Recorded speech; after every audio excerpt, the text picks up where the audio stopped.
Okay. By the way, I would like somebody to take minutes. Who is volunteering? Should take me the business. Fantastic. That's a good. Which teacher take a minute? I second. I said.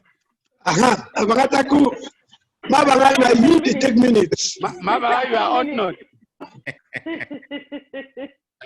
Mabanga, put thumbs up to agree, since we can't hear you. Thumbs up. I mean, we still cannot hear her. That's really strange. What's happening? I know.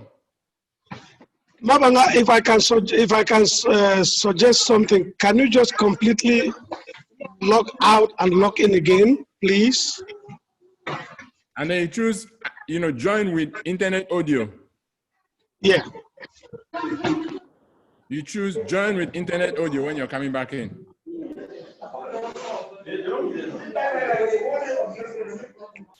Mommy Oben. Mommy Dolly.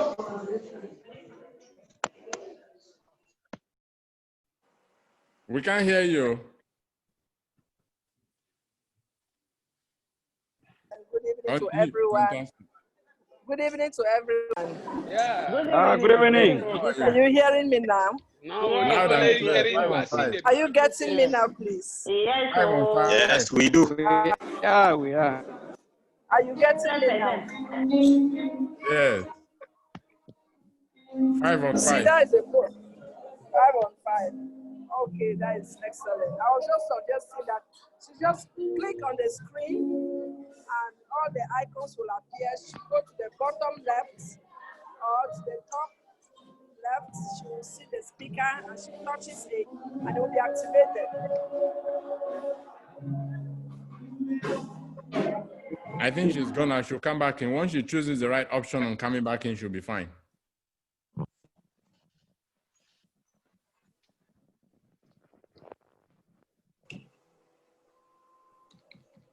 Grand Paulo, somebody was asking about you earlier. Okay, Mr. Rose is in the house. When I track it the best. I got you there. Bro, they say, "Am I a man to kill man?" I don't get you there.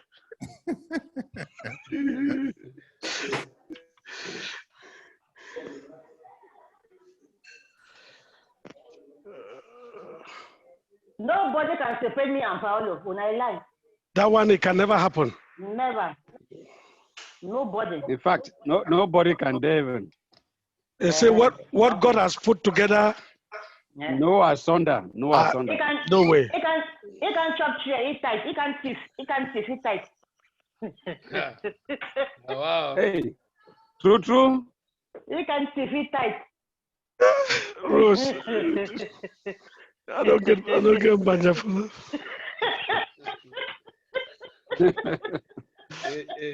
I don't get banja for laugh. Listen, when I don't know my wish, I wish that one day always so we'll meet up for you Mojok again. We go rule for ground like small picking them. Are you Mojok Chris? 2 years not far, no? My old man, Reverend Etambong Victor, Dr. Etambong Victor, welcome, sir. That's what I'm saying. Now, I will go because I'm not sure. Wait, I will take another time as much as that. I'm not fit. Only for which Kumba, I'm not fit. Then for going to show job. I want to know waiting. No. Hopefully by then things will be better. Oh, carry for why I need to come?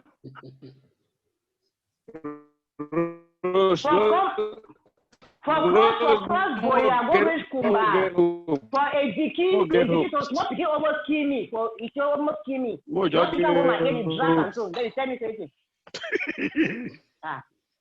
Leave that thing for them. When I go to the way they happen.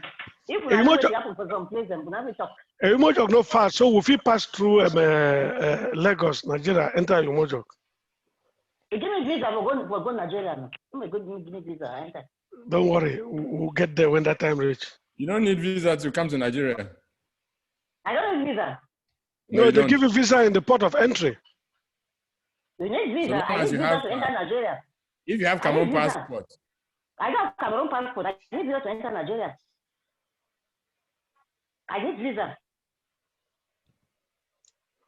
Anyway, but I think they will give you at the port of entry. I think it will be in fact better to acquire a visa here before you Yes. visa on entry. Yeah, I experienced it once, They told me I could get a visa at the point of entry, but I ended up spending more money there and wasted a lot of time. Wow. So yeah, it would have been better for me to acquire the visa here before I go in. Even at Dollar Airport, they ever take me 419. with my luggage, they take me 419. That one is even worse. Yes, they ever take me 419. Just with my bag.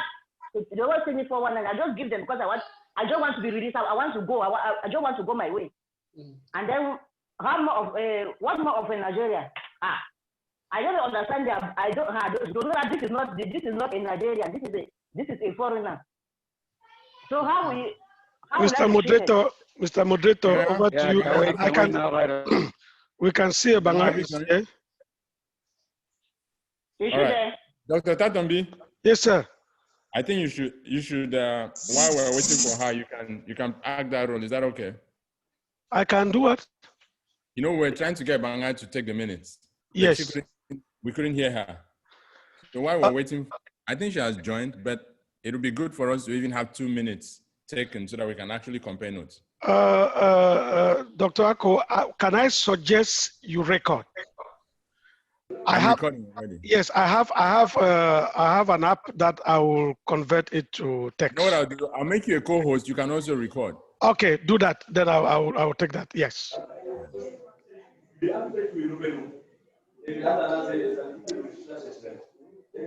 you're a co-host.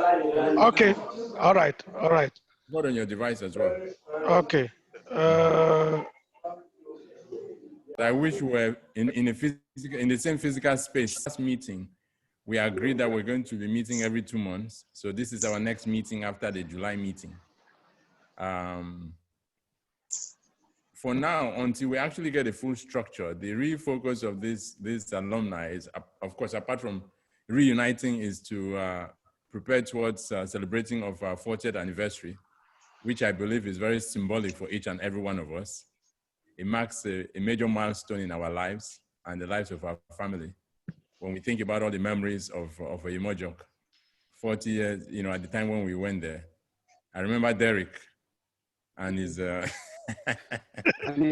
everybody gets their own memory. and his annual. I have my own memories, plenty of them. I was in the hands of Rose. Do you remember? At last, you have confessed. At last, you have confessed. That's true confession. But Miobe was very critical, very straight. At last, you have confessed. Rose, that's true confession. Yeah, true. Really. I'm happy. Anyway, so I'm glad to have everybody.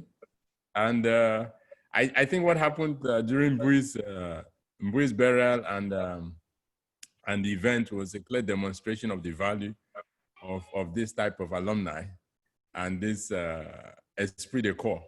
So I'm hoping that as time goes on, we'll be able to build even a stronger esprit de corps and celebrate ourselves while we're alive, not when we are dead.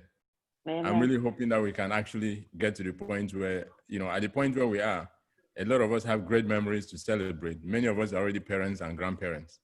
So there's a whole lot that we have to celebrate. And I'm hoping that we'll develop a tradition of celebrating and relating with each other while we're alive, not when somebody passes on. Fortunately, in the case of Mbui, some of us, especially Akkad, was able to rally most of us to put together something to support him. If it was about money, I'm sure he would still be alive, but we give glory to God for his life and everything that everybody did. I really appreciate everyone for coming through. I'm sure his family appreciate that, including what happened last weekend to celebrate his life. So I thank everybody, and I thank everybody for this meeting. So you have the agenda. I'd like somebody to move for the adoption of the agenda, either as is or with amendments, please, at least for the records. I think I have proposed that I move for adoption. Thank you very much. Adopted. Adopted. I seconded before, yeah. Okay, thank you so much. I appreciate that. So the next agenda item is agenda number 3, which is review of the minutes of the last meeting and the matters arising from that meeting. I assume everybody has gone through the minutes, which is why we had circulated. Dr. Tatombi, thank you for suggesting that we send those in advance. So I believe each of us had those minutes, but I'll give just about 2 minutes for you guys to look through it one more time. And if there are any suggestions or any amendments to be proposed, then we can look at those and ensure that for the records, we can make those amendments. Otherwise, we'll move for adoption of the minute and then secondment of it.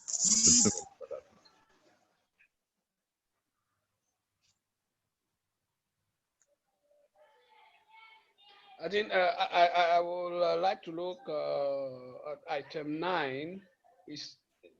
I think I see the AOB. I would just want to suggest that in future we actually write in full and abbreviating so that some of us will actually know what it stands for.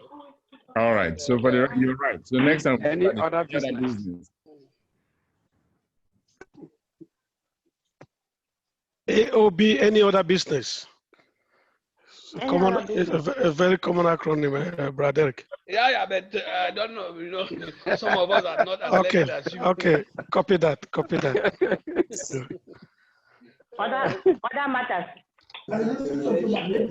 Exactly.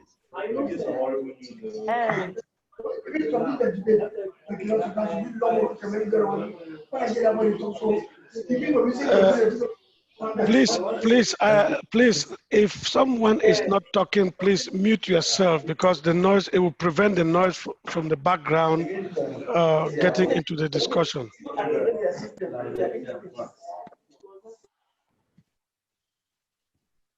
Thank you. All right. So Martin, everybody's going through the minutes.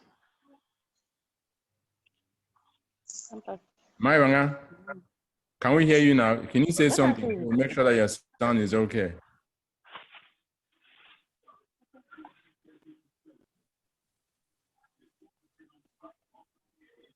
Well, Mabanga, we'll work on that next, so that next time your audio will take care of that.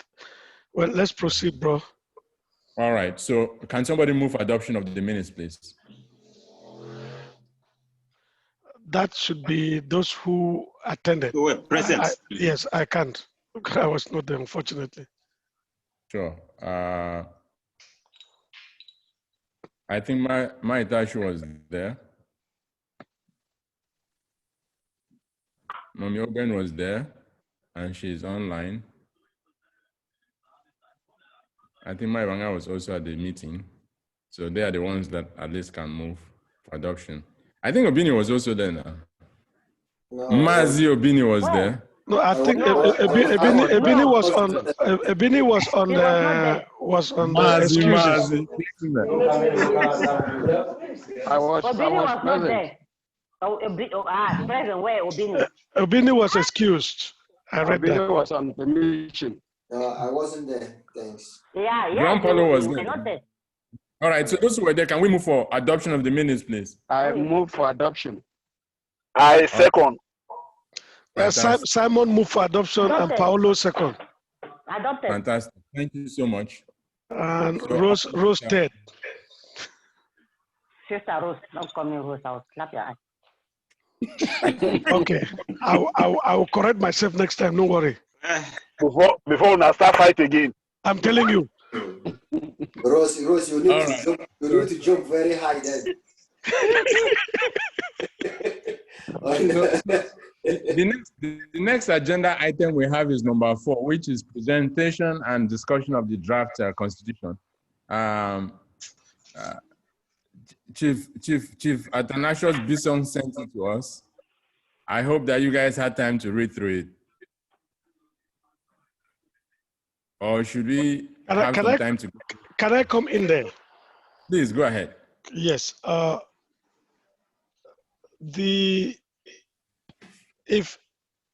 If we look at the articles governing the creation of association and CIGs back in Cameroon, there are a lot of things which have been mixed up in it. There's a difference between articles for the legalization of an organization and the internal workings of an organization. So those two have just been jam-boxed. If you look at it, they have just been mixed up all together. Okay, can you make reference to the specific sections? I guess also the thing is the articles. Which specific articles are you referring to? If I start even with the preamble. Yes. The preamble has not, because if, let me pick it up because I have it open somewhere here. If we look at the preamble. Yes. The preamble, okay, I have it open.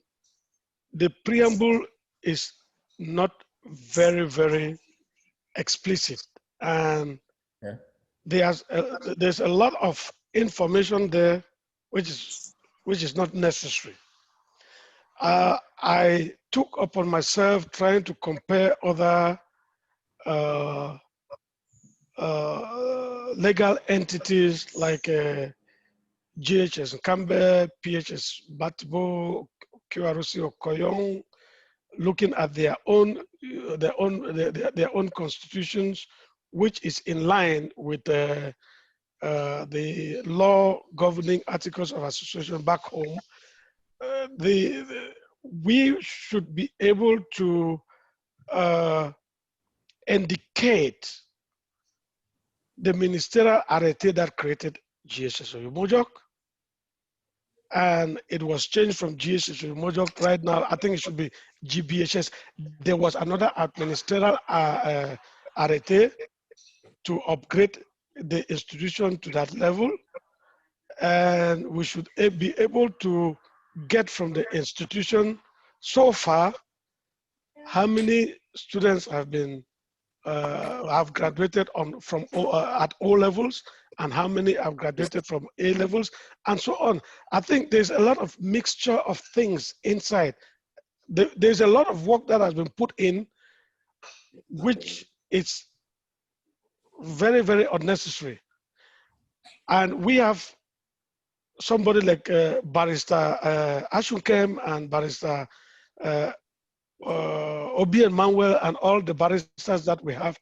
They should look at these things and go in accordance, because we don't want a situation where we submit the constitution for legalization and it is rejected. It will happen. They will reject it because you don't follow the format. So I would not want to go from point by point, but I think those are some of the things I realize, especially because we are not a common initiative group. We are an ex-student association, which there are some basics that has to be in. The arrêté that was from that which I just mentioned, and so on and so forth. And I think we listen. Let's forget about the people who came after us. They can contribute. We should. Asanga Thomas too. Yeah, good. We should really find time and get our legal minds to concentrate and get this thing done and done properly. And we should know that the bylaws or the internal workings of the organization are different. I know because I did some of these things back home before, and if we take it the way it is, we go there, it will be rejected. All right. Thank you very much for those contributions. So in effect, but the other thing also, if you look at it, the date on it, at the bottom of it, it looks like this is the very old constitution that was done back in, it says done at GSS Oyomojok on the 20th of December, 1990. So I'm not so sure whether that's a typo or that's really when it was done. That's 30 years ago. So clearly, it looks like it's an old document that we want to use as a starting point rather than the real document that we can use to bind the activities of the organization. So just an observation. Yeah, those are some of the things, Dr. Ako, I strongly agree. Those are some of the things, you know, from the knowledge I had when I was still back home, you need 2 minutes of 2 previous meetings that set up this organization. We have been existing, but not legally.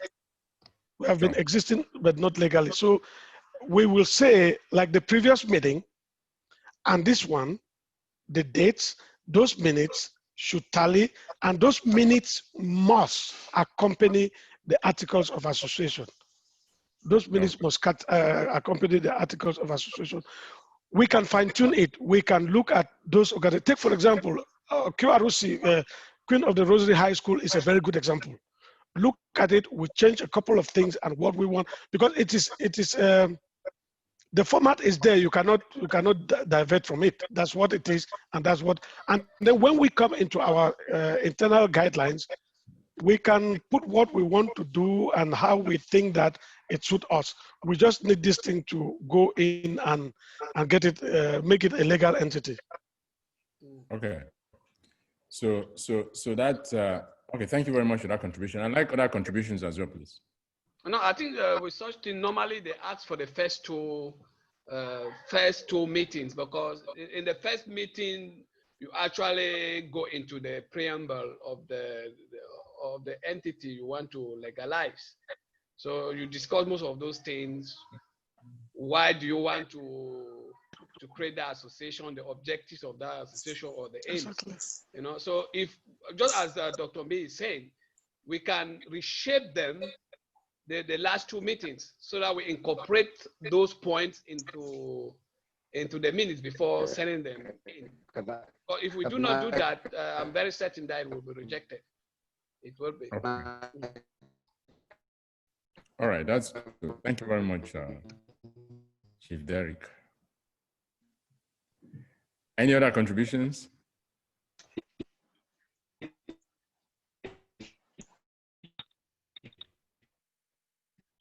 All right, so it seems to me that the consensus is that we need to hand over this as a special assignment to our legal luminaries in the House to take responsibility for ensuring that this document is drafted in accordance with the laws of the land, and also with the legal procedures that are required for this to be recognized as, first of all, the organization has to be recognized through the minutes of the meetings that we have held, and to also ensure that the application for registering the constitution as well as the organization recognizes all of those things. So are there any law? Ashukem is not here, Sanga Thomas is not here, Obi Emmanuel is not here. We need to be able to give them this assignment. I think there's also Barrister Abuno Emmanuel. Absolutely. Exactly. Absolutely. We have enough lawyers in the House. Yeah, we are fine. We are fine. That should not be a problem. To take this, but we need to make sure that there is ownership, though. It's somebody needs to take ownership of this assignment, because 4 and 5 go together. 4 is the 4 and 5 agenda item number 4 and 5 go together, because 4 has to do with the constitution, 5 has to do with registration of the organization, right? So it just makes sense that both of them go together. I had spoken to Victor earlier on the registration, the issue of registration, which I believe he had started working on. I wanted him to give us an update on it, but unfortunately he said that he's in Yaoundé attending a seminar or a conference, and he will join us later.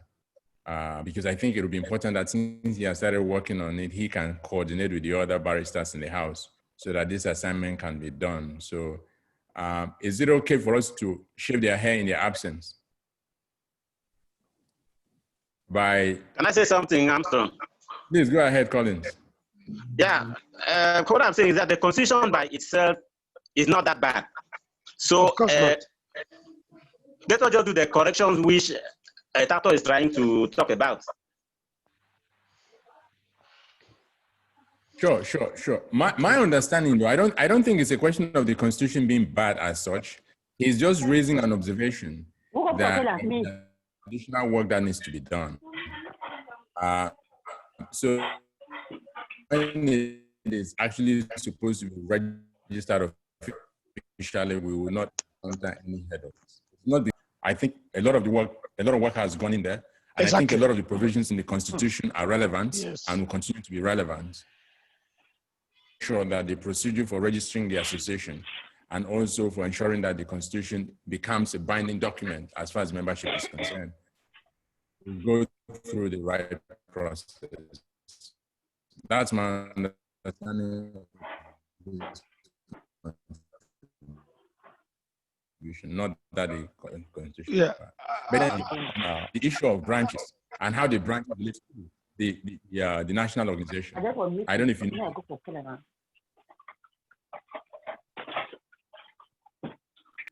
The issue of branches.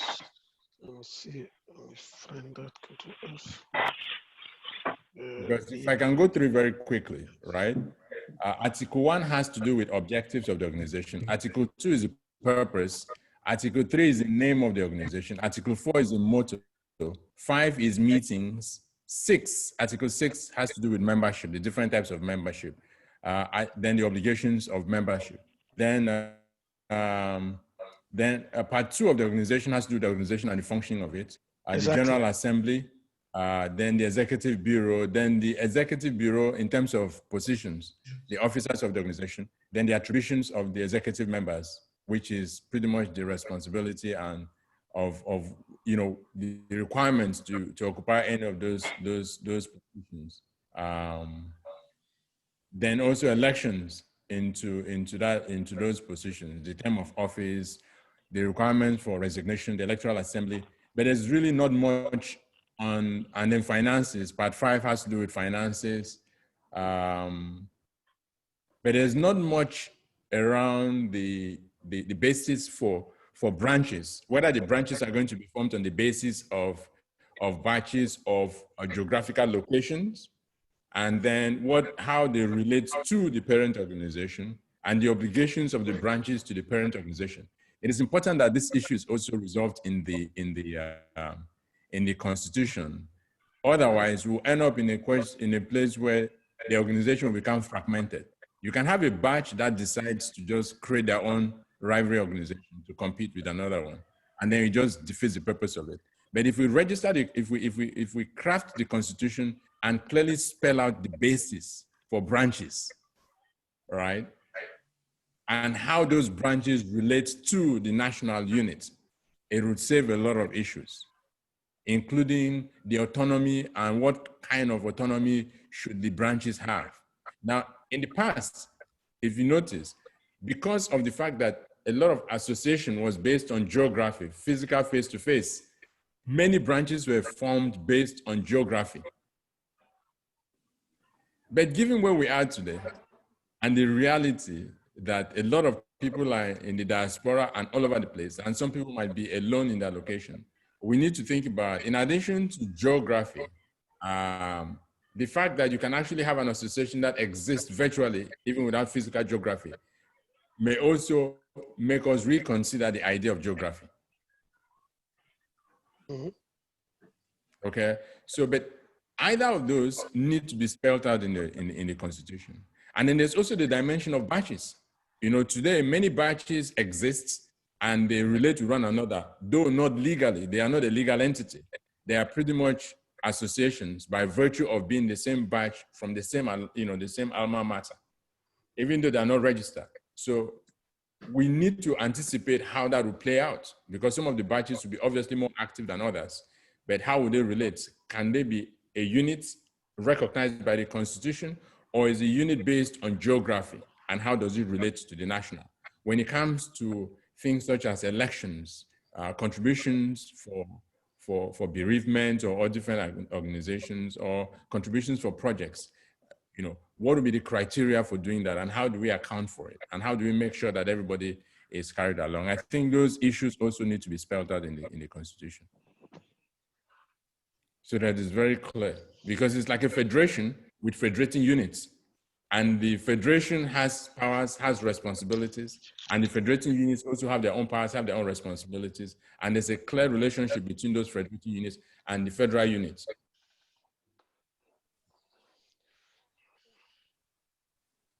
Any thoughts? Yeah, what you are saying is true, but I feel the branches should be formed based on the geography that you talked about, because we cannot take it to be by badges. It will not bring the unity. So let us take it by geography. Okay. So I'm glad you're saying that, because I think it's important that even the Constitution will have to spell that out, because unity of the organization is a function of how members from different batches can come together. If you begin to now allow the batches to form their own units, then you're going to take away the whole esprit de corps that we're trying to build. Yeah, right? that is it.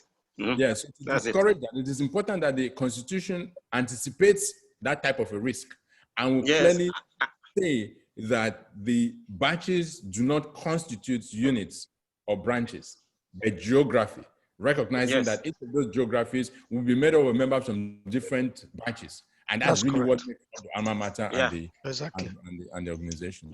And it'll be good to spell that out in the Constitution as well, so that we don't, we need to think about what problems are we likely to encounter in the future, and ensure that they will be there. They will come. Those things and how we resolve those. They will always be.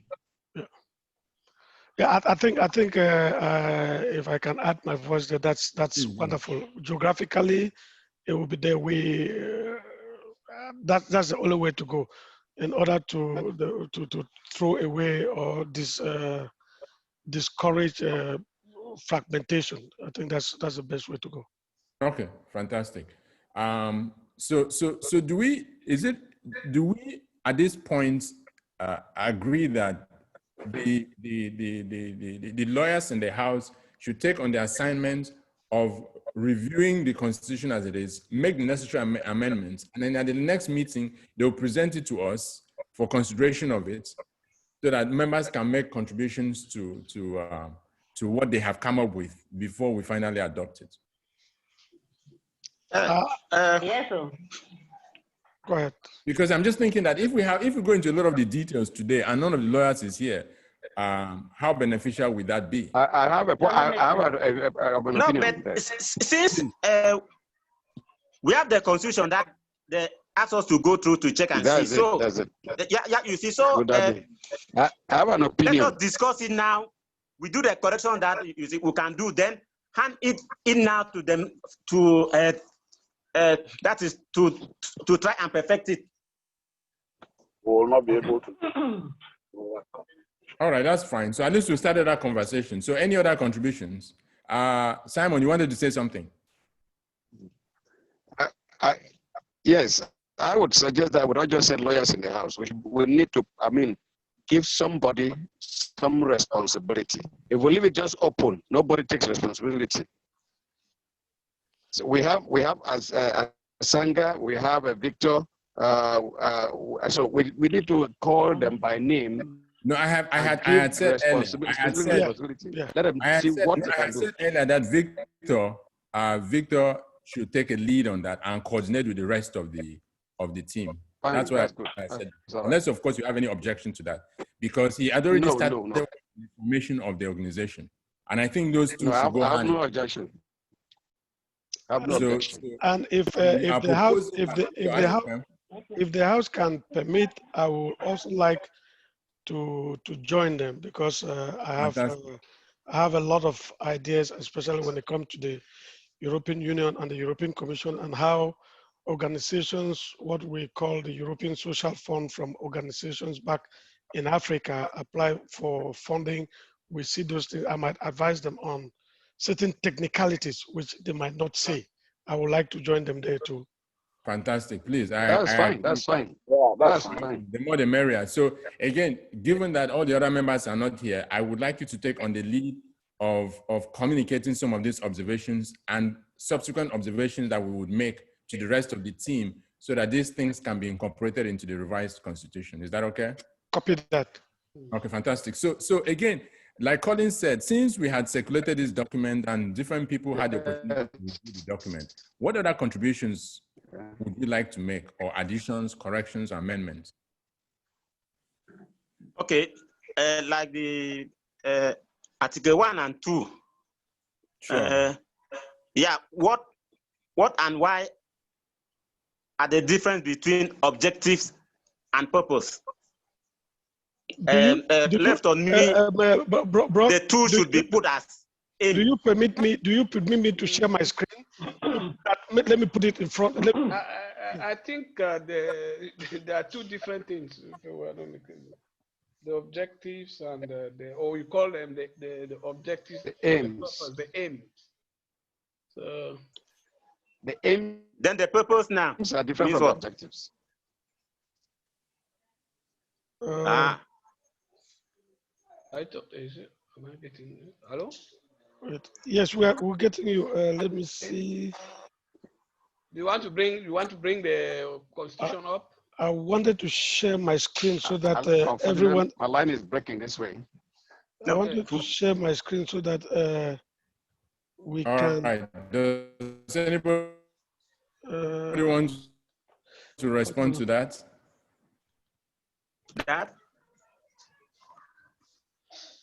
Are we seeing my screen? Yeah. Can you guys see my screen? Yes. Yes, we are seeing it. All right. Brian, but you were saying something. If you go to let's see the objectives and membership. Which was it? Yeah. So I was talking of Article 1 and 2, where they put objectives, then the other one is purpose. So to me, the two would have just been one. You can put the aim.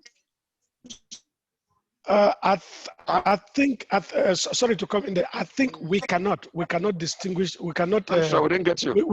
We cannot match the two, because in the format which is given in the law on association, you have to provide the objective and the way they have done. I think a lot of work has been put on this document. Doctor, let me say something there. I think when they say objective is why, you go to why.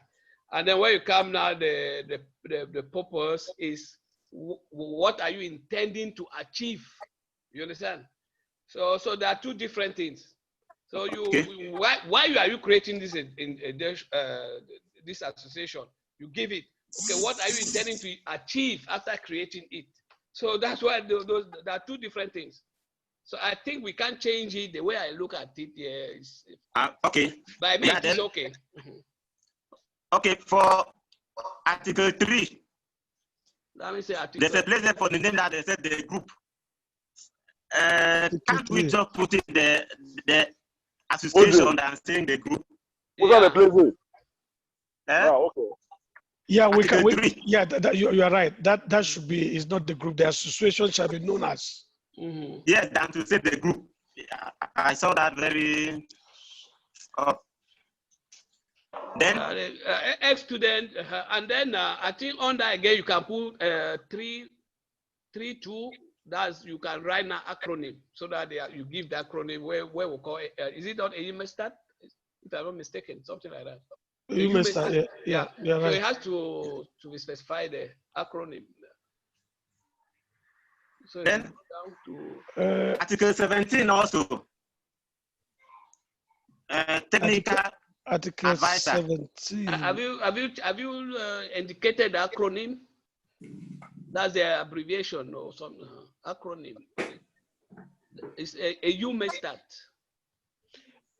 Normally, if I'm not mistaken, normally the acronym comes in the same place with the name of the association. That's what I'm saying. That when you Yes. is 3.1, so you go now Yes. 3.2, you put the acronym. Yes. Okay. We'll get that done.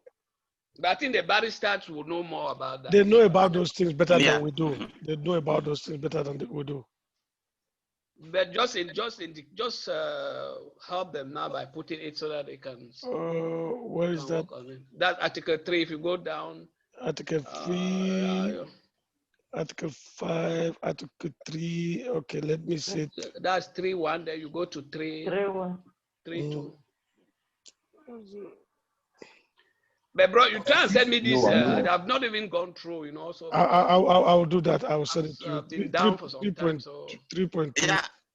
acronym. I also have something with Article 17. Hello? Hello?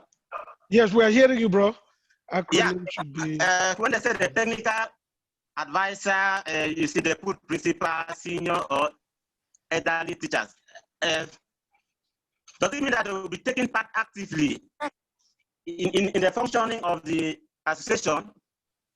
Now, the technical advisors should have been active members who live the day-to-day activities and the functioning of the association. And the people like the principal and the teacher that they put can be honorary members and not technical advisors. Can you take us to that article, Doctor? Yeah, Article 17, right? I think, Bra Atem, that is very good. That's why I said there are some of the things which are here which are not supposed to be here. Those ones are the internal working of the association which are not supposed to be here. Those ones we can include them in the bylaws. Article 17, past 17, right? No, it's okay. That's a technical advice. Don't go. It's okay. Okay. Go back. That's it. 17. 17. Technical advisor. But anyway, it's not bad. We can still put it here. Technical. The advisor could be the principal. No, listen, if we want to agree on technical advisors, just reading at it, if we want to agree on technical advisor, I believe.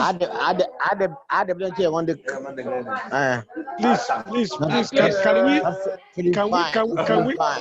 They should unmute themselves. Those who are talking, they should mute themselves instead. I think if we are talking about technical advisor stuff, I think Braibot is very, very correct. Very, very correct. The principal can be one of them. Senior, elder. No, I think this is an ex-student association, and I think we should try to spell out some of these things perfectly well. Can I suggest something? Please. I'm glad we're having this debate and this discussion concerning this thing. Clearly, it's pretty much like an organization, right? You have the management team that is responsible for the day-to-day operations of it. Like the board of directors. Then you have board of directors or board of trustees in the case of a non-profit. Okay, so you can either have board of trustees / board of advisors, and the trustees can also act as advisors, which are the board. And so it's a structure that we need to agree on. Do we want a management team that is responsible for the day-to-day running of the alumni association? Because clearly, as the association, the alumni gets big. Dr. Ako, you are breaking up. You are breaking up. With resources to manage and oversight, the same way that the board of directors in an organization would be put in place to provide that oversight and strategic direction and wisdom, if you will. So we can agree on our own as well, that there is the management team, which are those responsible for the day-to-day operations. But then there's a board of trustees, and we clearly define the role of the board of trustees and who can be members of the board of trustees, right? And so a current principal of the school, for instance, can be a trustee, because that can become the person that will tell us what exactly. So that position is not the individual, but it's a position. In the case that we need to do a project and we are trying to ascertain the priorities, we need someone who's on ground, who has the responsibility and also the authority to be able to act in that capacity, so they can relate to the organization. It could also be ex officio of the management team. So a former president, for instance, the most recent former president can be a member as well of the board of trustees, right? And then some other selected members in the group can be board of trustees. Then responsibilities of the board of trustees, for instance, can be those who are actually accountable for management of any funds or resources that are contributed to the organization. The same way that you have a board of directors. A board of directors sets the direction for an organization, and the management team is responsible for executing what the board of directors has said for that organization. We can do the same thing rather than just having one person as a technical advisor. Yeah. Yeah. So that's a structure that we can consider as well. My problem is not having one person. I said that my problem is the principal and the teachers, as they have put there, ought not to have been technical advisors. Rather, they should be honorary members. Technical advisors should be members of the association who live the day-to-day activities and can know what to advise. So for me, the principal and the elderly teachers have nothing to do with the association that way that they can be technical advisors. That's my problem. Okay. Okay. Let me. Can I come in? I want to differ with the last speaker. Yes. I want to differ with the last speaker. I think when we talk of technical advisors, I don't think that they should come from members of the organization, in my own opinion. These technical advisors, I think we should bring people that already have the technicality, the knowledge, the idea of how an association is being run. People that have done this thing before, we bring them as advisors to help us actually run the organization in a way that we will be hitch-free. That's how I see it. Not bringing members, not picking people within the group to come and maybe be like technical advisors. I think in every good organization, usually technical advisors don't even belong to the organization. They come from elsewhere, serve as advisors. So. Yeah. So I don't think so.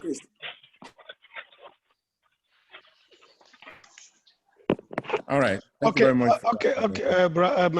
Dr. Ako, I think I was to come in. Listen, Please, I've copied that down, and I'm going to put that to the legal experts. Let them. Yeah, sure. Let them exploit the possibility of including Article 17 technical advisors and who they deem necessary to be as members of the technical advisor. The name itself, when we have how many the technical advisor, it should be also spelled out how many do we need to be, how many persons are supposed to be technical advisors, how many members. And the technical advisors, they have to know, we need technical advisors who have technical know-how in different aspects. For example, we have a $10 million US. We want to put a health center in the campus. We should have somebody who has a good knowledge in erecting health infrastructure, and so we health structures. Yeah, so they should be those. We have fine legal team among us, and I will take it back to them and say, please look at this article and get this incorporated perfectly well in the Constitution. Dr. Tato, okay. Yes, sir. I want to make a point, and I think Collins said something earlier on, okay, which is the fact that your lawyer, you give a brief to your lawyer, right? In your mind, it's like if you want to set up an organization, for the lawyer to be able to go ahead and establish that organization in accordance with the laws of the land, they obviously need a briefing from you as their client. So I think on our own, as the alumni of the organization, we need to agree what structure we want for our organization, bearing in mind what we're trying to do, because the lawyers will give you different options, right? And you would have to choose from one of those. And given that we're having this conversation, what I'm saying is that it is important that we ask ourselves, what type of structure do we want? And this is one of the ones that I'm saying that we might want to consider, that I've seen a lot of other similar groups use. Okay. One is that you have the management team These are the people that run the organization on a day-to-day basis, albeit on a volunteer basis. Yeah. But you also have board of trustees. These are the people that you entrust the organization into their hands, especially resources. Exactly. So, and these are people that are people of impeccable character in society, people with extensive and diverse experiences, people who are like counselors, mentors, who have diverse experiences. These are two different structures, right, that you typically have. And the role of that board of trustees would include providing technical advice or technical direction to the management team by virtue of their experience and their expertise in specific areas. But like you said, we now, after we've agreed that we want a board of trustees, we will now define, first of all, the number of people and what type of experiences and character traits those people should have to become members of the board of trustees of that. Right, and you also, the reason why you also need a board of trustees is for control purposes. Yeah, checks and balances. Checks and balances, precisely. So if, for instance, you've raised, say, 200 million and you want to carry out a project, the people, the members of the executive team cannot be the ones managing both the projects and as well as accounting for it. No. Of course not. So what you want to do is that the board of trustees will be given the responsibility to ensure that these resources that have been contributed to by the alumni, as well as other foundations or other organizations that we may approach during our fundraising, that this is your responsibility. This project has to be done. And then the management team has a responsibility to execute the project and then come back and report to the board of trustees. So you have that checks and balances on it. It's absolutely critical when it comes to using resources for any organization. And that's what I'm saying, that if that's the structure that we agree to, then they will not have to, the people responsible for drafting the constitution would draft the constitution to reflect that structure and the raison d'etre for that structure that we're proposing. Dr. Taka? Yes, sir. Yeah, what we have described is a typical business organization structure. Here we are in an alma mater. You see, to me, I don't feel that we have to go through that stage of having a board of directors and the like. No, there's a difference. There's a difference. I'm sure Dr. Tatombi can confirm to this. There's a difference between board of directors and board of trustees. Yes. Board of directors are shareholders in a for-profit organization. These are typically people who have equity interest in the organization, and in some cases, you will nominate non-executive directors who are independent directors into the organization. That is different. Board of trustees are typically for non-for-profit, like which is what we are. Exactly. And the board of trustees would also play roles such as providing oversight, accountability, and as a level for checks and balances in the organization, especially as far as the management of resources are concerned. So I get your point that it may seem like it's board of directors, but it isn't. Board of trustees are totally different, even by law. That's why in most jurisdictions, they will talk about establishing the organization by guarantee, not by directors. So those people don't own the organization. They're just trustees who are entrusted. Okay. Let's not. If I would suggest, let's not belabor on this a lot. I will brief the legal team on what we have discussed here, and they are still going to propose something to this house, and we'll see it and make recommendation or objections before we'll move on, isn't it? So count on me. I will get the job done. Thank you. Okay, brother. Go ahead. As you are saying that you bring us the two proposals next meeting, is it? Yeah, I will brief them, and I will tell them to do it as soon as possible before the next meeting. I mean the two proposals, because we are talking here of the constitution And then what did you need again? The bylaws to do the, the registration to legalize the. I'm lost. Now, I'm asking that. My question is: are they going to work on the constitution, and then at the same time they will work on the other document for the legalization? We are talking. This topic. Sorry. Okay, bro. I got the question. If this subject came up, is because we're talking on Article 17, and Article 17 in the Constitution is what we are proposing here for them to look into. Okay. Am I right? I think this is what we're discussing here. Yeah, but my question is, we have two documents we need to have two documents, the Constitution and then the one to do the registration. No. Brother Eric, you are mixing it up. This is what they need to use to do the registration. The bylaws will come later. The bylaws, that will be when we will go detail. Take, for example, we just lost Richard. What do we do in occasions like that? You see, and those internal workability of our alma mater. You see, that one is, we are not even into that yet. We've not even touched it. We've not even touched it. I'm with you now. Okay, we've not even touched that one. We're trying to focus on this one first to get the status of the status of the organization working first. Okay.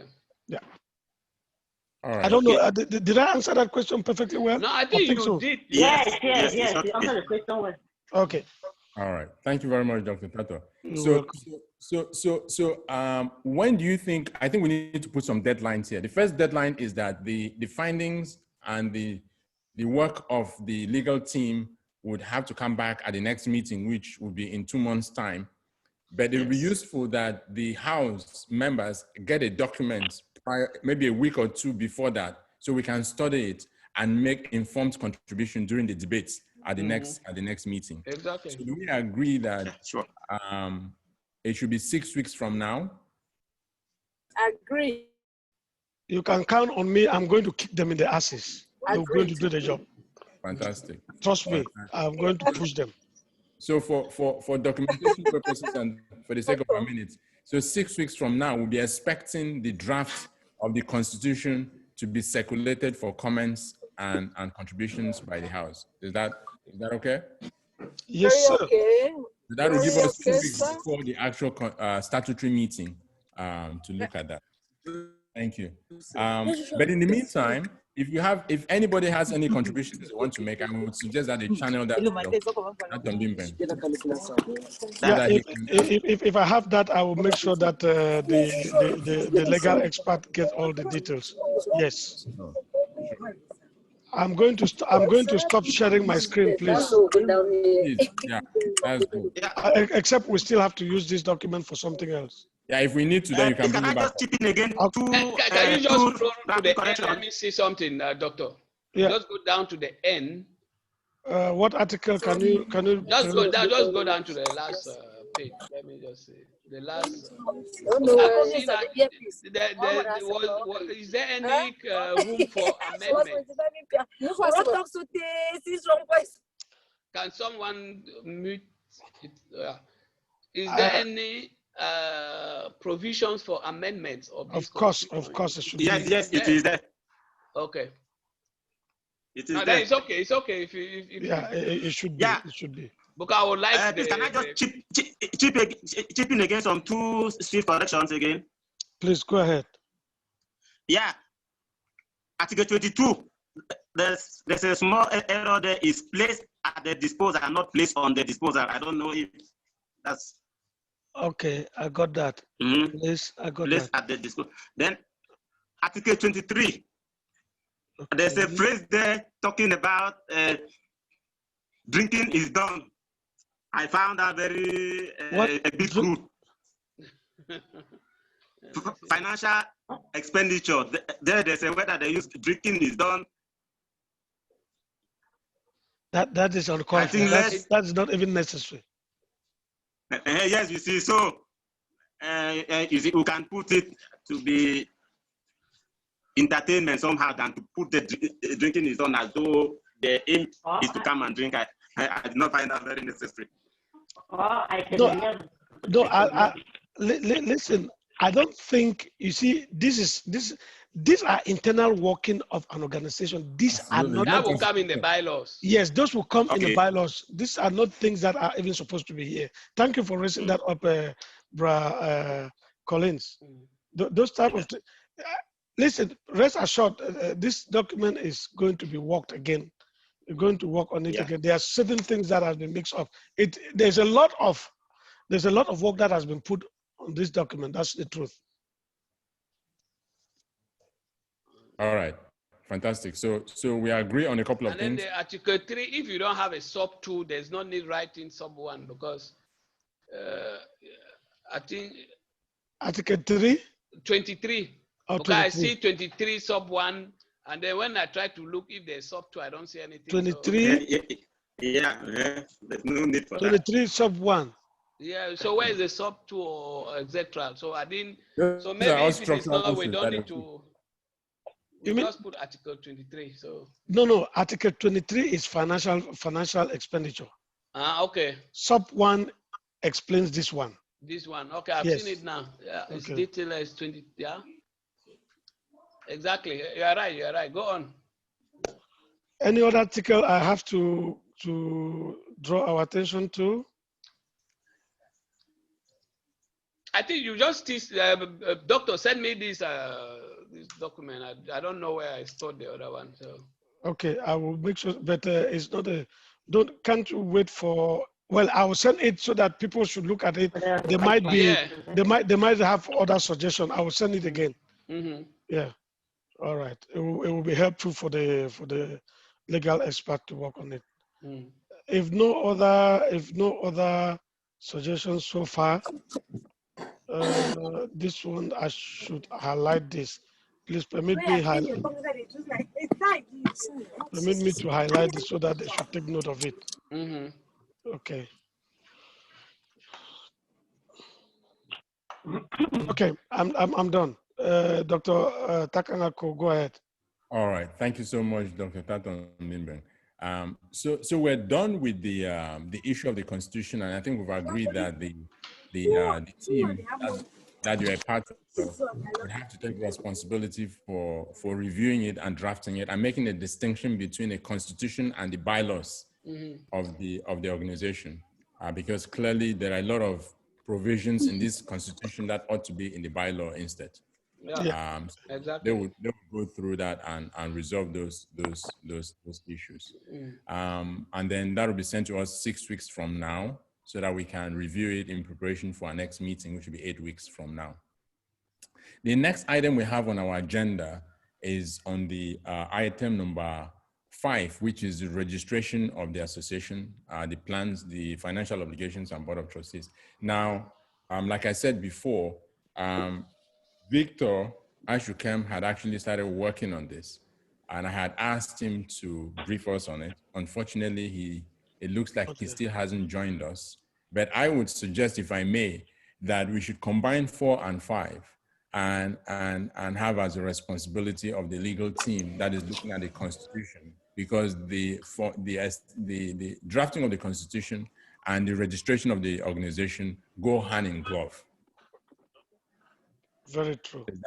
Is that a correct assumption? I second. Yeah. So I don't think there'll be need for us to spend a lot of time doing this. Let that be part of the terms of reference for the legal team that will look at the drafting of the Constitution. They would also look at registration of the association and then come up with what is required, what the financial implications are, so that we can make a determination as how best to get those financed. Good. If there are no objections, I'd like us to... Hello? Rose want to come in. Am I right? Sister Rose, go ahead now. No, it's okay. I'm okay. All right. Thank you very much. So I want to move to the next agenda item, which is agenda number 6. Agenda item number 6, creation of chapters, criteria, relationship with national chapter. I think we touched on that earlier. And to recap, we said that the establishment or creation of chapters should be based on geography and not batches. and we explained why that should be as such. Unless there is any other addition or objection to that, I think it is something that we need to also make sure that the drafting of the Constitution reflects that reality as a consensus. Yeah. Any objections or additions to that? Yeah. Good evening. Good evening once more. Evening, Oben. I'm driving back home. I'm sorry. That is happening. No problem. Go ahead. Yeah. I can hear you. Yes, about these badges, if some of us have been going through some of the messages sent by this, by the general platform, you see that there's a lot of problems with those boys and girls about their interests, how the badges should be, I mean, the badges should be what is their concern. So I don't know if now we are deciding that it should be in the form of the geography, what is going to become? What is the difference making it in their various badges than making it into the geographical locations? I don't know if you have gotten me. Yeah, yes. Can I come in there? Are you there? Yes, can I come in? Mr. Moderator, Dr. Ako, can I come in? Please go ahead. Please go ahead. Listen, I want to, that is a very important question. Nothing stopped them from having their badges. Their batches. Nothing will stop us from having the 82 batch. Nothing. Okay. We all belong to, take for example, we in Europe, we can decide to have a UMESTAR Europe. Yes. That is the geography. And a UMESTAR Europe, we don't care whether you are batch, the 10 batch or the 100 batch. But you reside in Europe. The question is coming. Answered. Yeah, I'm coming. And again, while we are in Europe, myself, Paul, and the other Rose, and the other Akkad, and the other who are 82 batch, we don't care. We can have our meeting. I mean, there is a Bere there in Finland. There is Derek there. We can agree to have our 82 batch somehow to discuss some certain things that concern us. Nobody is stopped from that. But it's not that that unit or that entity is supposed to be separated from what the entire goal is. Thank you, Mama. Doctor, very, very clear. The question is answered. I'm glad. The question is very clear. Thank This you. geographical location is because of the Constitution, because of the fact that we are all different and met in different countries, makes the people remain united. But when it comes to the badges, they go and meet and do whatever they want to do. The question is answered. It's okay like that. I agree with it. Thank you, my dear. Thank you, dear. Yes. Thanks a It's lot. very, very clear now. Thank you. So I guess that deals with the agenda item number 6, right? So we just need to make sure that the drafting of the Constitution reflects that. Exactly. And there is no ambiguity. And that the Constitution does not in any way bar or prohibit association by batches. It just simply means that the Constitution recognizes, the Constitution says that we have a federating unit. There is a national unit. And then the sub-national units are based on geography, not batches. But the batches can aggregate. I mean, you can't stop people from aggregating on the basis of their batches. But for the unity of the organization, it's based on geography, at least for now. Yeah. All right. Thank you very much. So the next one is agenda item number 7, which is specific provisions for the Pioneer Badge, privileges, solidarity, and etc. Again, I think that by default has been answered by our previous discussions. Man, bro, there is always somebody to lead for others to follow. That's the truth. Absolutely.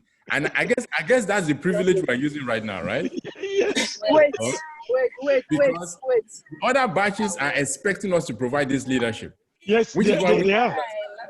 There's a huge responsibility on our shoulders, right? Not small, you know. Yes, the second and subsequent batches are expecting us to provide this leadership. So you're right. Yes, the batches may not be different, but then the responsibility we have is to provide this leadership for the alumni, and then hopefully hand over the responsibility for the subsequent batches going forward. We should also know that nobody forced us to be first batch. Big man, big trouble. Oh. You have to know that. Oh, big man, big trouble is coming. It's coming. Okay. Rose has said it well. Big man, big shit. Big man, big shit. Uh-huh. Are you sure? It's not like that always. Though. Big man, big shit. All right. So, but again, I think I want us to spend a few minutes just talking about in terms of the Pioneer Badge. You know, one, given what I just mentioned, which is the fact that, you know, we have a huge responsibility on our shoulder by virtue of being the first batch. But there's also a second aspect of it, which is the how we want to. What are some of the proposals to make sure that we strengthen the unity amongst ourselves? That esprit de corps, that fellowship amongst us, right? Going forward, like what happened recently, you know, the case of Mbui it was more of volunteerism, right? That people stepped up and did that. But I think it would be good to have some kind of a structure that spells out those things. And let me give you an example of why I think that, why I'm saying this.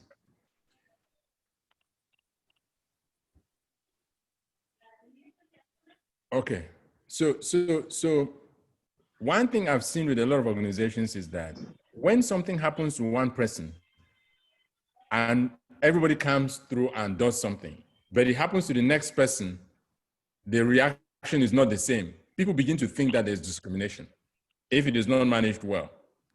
But if you have laid down rules in a bylaw, for instance, that says that if this happens, this is what the organization will do as an obligation and as a responsibility, then we make sure that that is something that we can do for everybody equally. So there's equality, there's justice. But if individuals decide to use their own discretion to do above and beyond that statutory responsibilities, then that is their personal responsibility. It is not the responsibility of the organization. But at least we agree on things that we do. For instance, if like we lost our friend, what is it that the Pioneer Badge is obligated to bury, die, to give to the family, to send representatives to the burial, those minimum things. And if it is a relative of a member that happens to, what are we obligated to do? And that is different from our obligations to the national unit. Exactly. And the branch we belong to. Exactly. And I think we need to, in the Pioneer Badge, we need to begin to think about that, because that is totally different from setting up the establishing the Constitution. Mm-hmm. This is now the solidarity amongst us as the Pioneer Badge, so that there is some sense of equity, there's sense of justice, and that there's no sense of favoritism because it is one person and not the other. If we agree that this is going to be done, then it is something that we know the organization has the capacity to do for everybody, regardless. If this is the amount we're going to die for someone, then it should be an amount that we know that will do for everybody, regardless.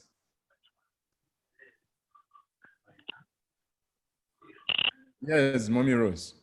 Yeah, I think we should limit that thing to ourselves. It's not about religion. Pardon? Wife, child, we should limit the barrier. We should limit contribution only to ourselves. Okay. That's the Pioneer branch.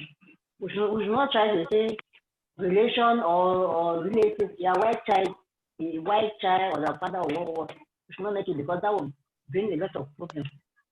All right. We should make it only for ourselves. That yes, if anything happens, want to give personally, we should give them.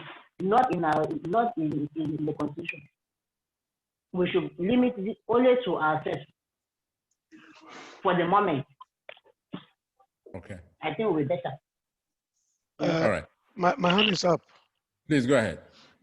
Maros, I strongly agree with you. I strongly agree with you. You see, that's why I want to believe that we are. This is not a general forum. This is us. Is that like? This is us. This is the 82 class. And at one point, this particular leadership group will have their bylaws. At one point, we will have our bylaws. I think this particular item on the agenda is off the constitution which we were talking before. This one will be an aspect in the internal rules and regulation of class 82. We have to spell out certain things. I was almost running my mouth, but which is going to hurt me. You know, we saw what happened, as Dr. Ako said. We saw what happened with Late Mbui, and the people who piloted it is us. And because we know him, there are some people who don't even know him. People who came after 87 don't even know him. And why would they contribute? So I think what this particular aspect will concern only us. And that is the glue that will keep us together. In case one of us, we don't pray for such things, something happened to us, and whether good or bad, and we need to visitation, or we need to give a helping hand, let me put it that way, a helping hand in one way or the other, because helping hand can be in good times and or in bad times. We should spell that out, and those will be in the internal rules and regulations of the class 82 group. Now, yes, we will spell it out. We have things like birth, we have things like death, we have things like graduation, we have, and many other things. We should start looking into those details. I think we cannot run from it. It is our culture. It is our culture. We know those things. Tomorrow, Rose will become on house. Thank you. Ma, shut up, my mom. I know they talk again. Who the camp on house? Now we don't bother again. You go born. Not because you be tossing AC at no. You go born. Ooh, okay. No problem. That's why Abuja will make a ball house. Abuja. Una for laugh no laugh some more. That's why Abuja will make a ball house. Abuja. Yeah, I think if I may come in there, my question is, if we will make it as bylaws of the bylaws, we should understand that pioneering group, just as Dr. Armstrong said last time in one of his write-ups, that we are a group that is diminishing. We are not growing. So if we have to make it permanent, if let's say they say 1,000 safer, and we lost one person, if there were 50 people, it remain 49. And next we get another person going, it remain 48. So how do these other people meet up, you know? Because when we'll be putting this amount, it will be based on the statistics we have now. But we are, at the long run, as the year goes by, you know, we get smaller and smaller. So don't we see that it might be a burden to to a smaller group? This is just I'm just thinking, let's just brainstorm on that. Although it will be something for the 82 group, but I don't know if we are going to make it as a bylaw, you know, looking at that condition. All right, thank you very much, my brother. I don't know if you guys you get what Yes, I understand you, Derek. Continue. I want to talk. Uh-huh. Let me talk. Yeah. Let me clear that point. Okay. Go ahead. Let me clear that point. Derek, Yeah. every bylaw or constitution we can revise them, we can change them. We are the ones that make them. So if we are going lesser and lesser, we the people that made the constitution, even if one or two can say no, this was what we made before, and now we can change. Except we are not democratic. So it will be something that can be amended. It can be, yes. Every day. Even you were not born like this. You started as a baby. You started as a baby, growing up until now, and then now you are instead going down again. So that is it. That's it. Trouble. I say we are diminishing. To me, It's a second grade equation. All right, Mommy Oben, go ahead. It's not a linear equation. Yes, Mommy Dolly. Yes, Mommy Dolly. To me, this is just a sign of love, concern, and care for one another. Yes. So it's not like it's not about money. It's not about money. Problem. Exactly. It's not about money. Yes, we're forgetting about money. Yes, to me, even if it's people that are remaining, they will in that nature. To me, no changing of plans, unless people, by the time everybody is gone or whatever number is remaining there, they can decide at that time. And I'm not going though. I'm not going now. Bylaws. They're having bricks. Me na 150. I'm not saying that. Me na 150. Amen, my sister. Amen. Rose, I never knew the share that way. All right. I know share that. Paul, give me speak. How I want to go? I mean, go now. All right. Enjoy. So I like to propose something. Yes. The same way that we have asked that a team be put together to draft the constitution, as well as find out what it will take to register their organization. I think we should also get a small team to come up with some bylaws for the Pioneer for 82 batch that will spell out these things that we've talked about. And I'm glad that contributions have already come up. And I just want to say this though, that yes, it's going to dwindle, but you know, it's all about our mindset, right? So it's not that if we have the right structure, it doesn't mean that every time something happens, people have to move money from their pocket. It's from the organization. No. If we are maintaining our monthly obligations to the organization, then at any time the organization should be financially buoyant to be able to meet our obligations to a member when the need arises, without the individuals having to pay at that moment. Yeah. Right? So that if something happens, the bylaws clearly state. Ebanga is raising her hand. Yeah. Ebanga, you want to speak? Good evening. I hope you can hear me now. Yes, I heard the voice of my mom. Okay. Sorry for really interrupting you, Doctor. I wish you for something. Are you lady? Go ahead, we're listening. We have something they call the life insurance scheme. For that life insurance scheme, the ex-students or the participants or the members put in an amount of money every year. And when somebody dies, there is an amount that is given to that person, to that person's family, either to the children or to the parents. That is used to fund the children, the very person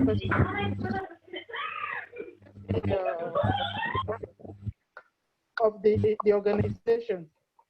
For instance, 10,000 francs can be put in every year, by each member, and that is kept in the coffers. I don't know if we are on the page, what you're trying to explain.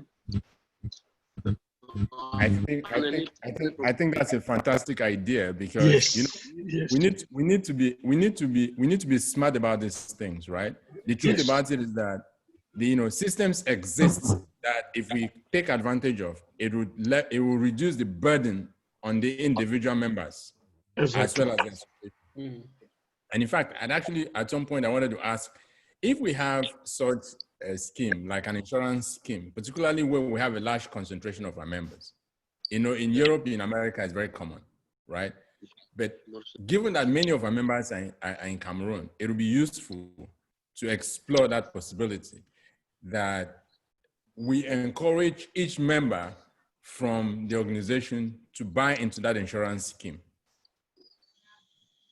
with some minimum payout amount in the event of the person's passing, and that amount will go to their family members. And that becomes a major advantage of being a member of an organization, which is difficult to do as an individual. Because premiums that come from an aggregated set of people are usually lower than if we were to go out there and buy that same policy as an individual. So, Maibanga, thank you very much for that proposal. I think it is clearly something that we need to have included in our Pioneer specific. Yes. Now, I would like us to get a team to look at specifically the bylaws for the Pioneer batch, which is different from the ones that we do for the General Assembly. Can we have some volunteers to look at that, please? So that they can come up with these specific provisions. What are the type of trigger events that would warrant us showing solidarity, for instance, and how much money do we do that? What are the dues and how would those be managed? All the different things that will typically be in the bylaws, and of course, can change from time to time depending upon what the events are. Can we have some volunteers to look at putting that together for us so that it can be presented at our next meeting as well? So that we don't just talk about it and nothing happens. Any volunteers? Okay, Dr. Tatom Bimber. Count on me. I volunteer my services. And I want to believe that I will be there with my mother because she brought that up.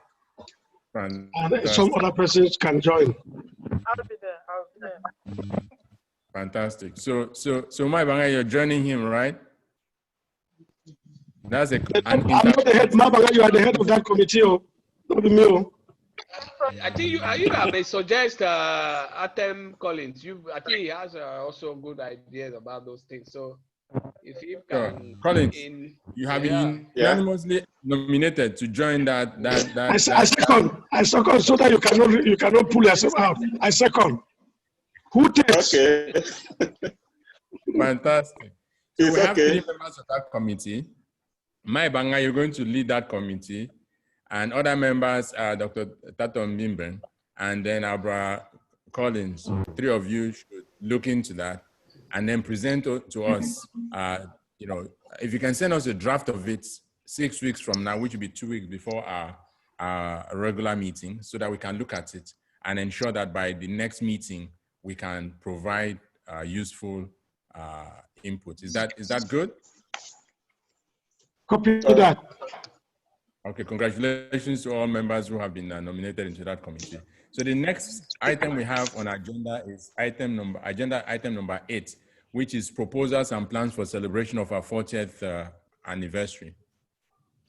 40 years of carrying water in the stream, colored water, 40 years of digging storms, 40 years of having our names written for late coming, and 40 years of other sorts of memories, some of which are all personal.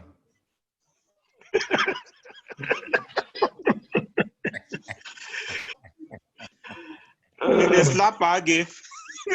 Our gift is for people. I know, right? Until there were stars in their eyes.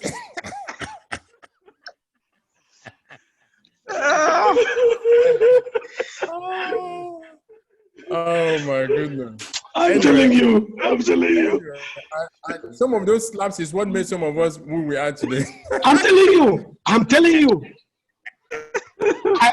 I remember.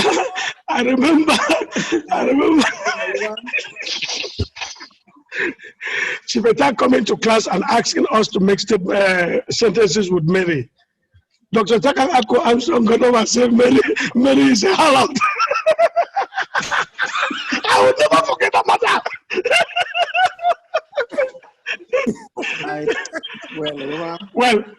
Okay. Anyway, let's get serious. Every time I think about that crack, my head even aches now. I'm telling you, I got scared. I think I was sitting with Agbo Romanos.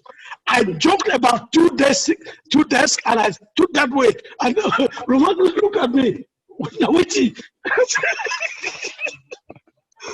Anyway. I have one proposal, please. I have one proposal. And I have been thinking about it.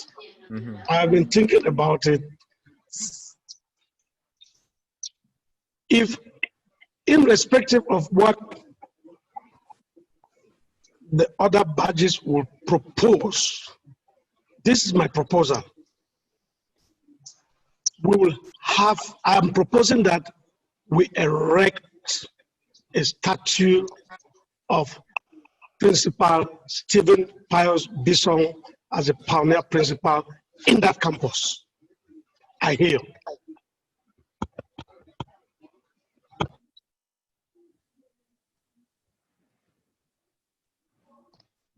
Fantastic suggestions.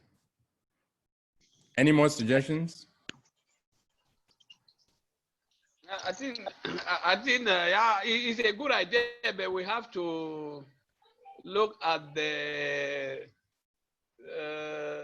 laws that govern campuses in Cameroon. Is it allowed to do that, or what are the conditions? What is needed? Because it has to go, with how do you call it? Ministry of Secondary or what? Or the higher education? I've forgotten all those things. You have to look. Will they allow it? Are we going to apply for permission or what? So all those things, but it's a fantastic idea. So if you can do more, those who are still around in Umojok or maybe in Boya, they can inquire from the delegation to see what it takes for us to do that. Brother, if I can come in there, it's not what the law says. The administration of our alumni, of our alma mater, we will propose to them that this is what the Pioneer Badge is planning to do. If we agree on that, this is what the Pioneer Badge is proposing to do.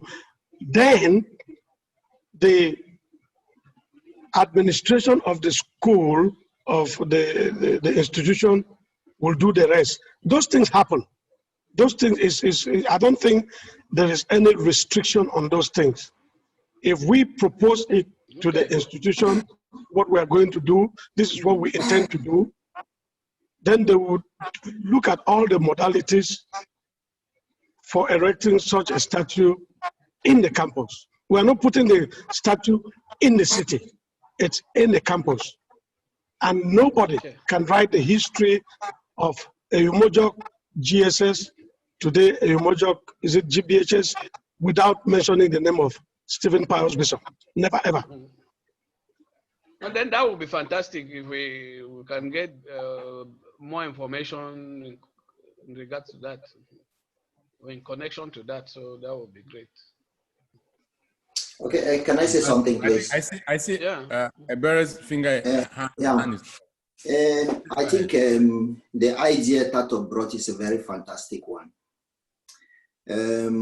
But I don't think it's wise for us to start going into that discussion now. I think it would have been better for us to bring out all the proposals.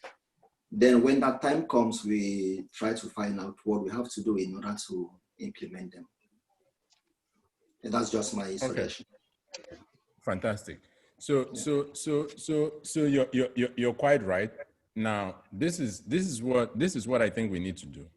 We are 2 years away from that celebration of the 40th anniversary.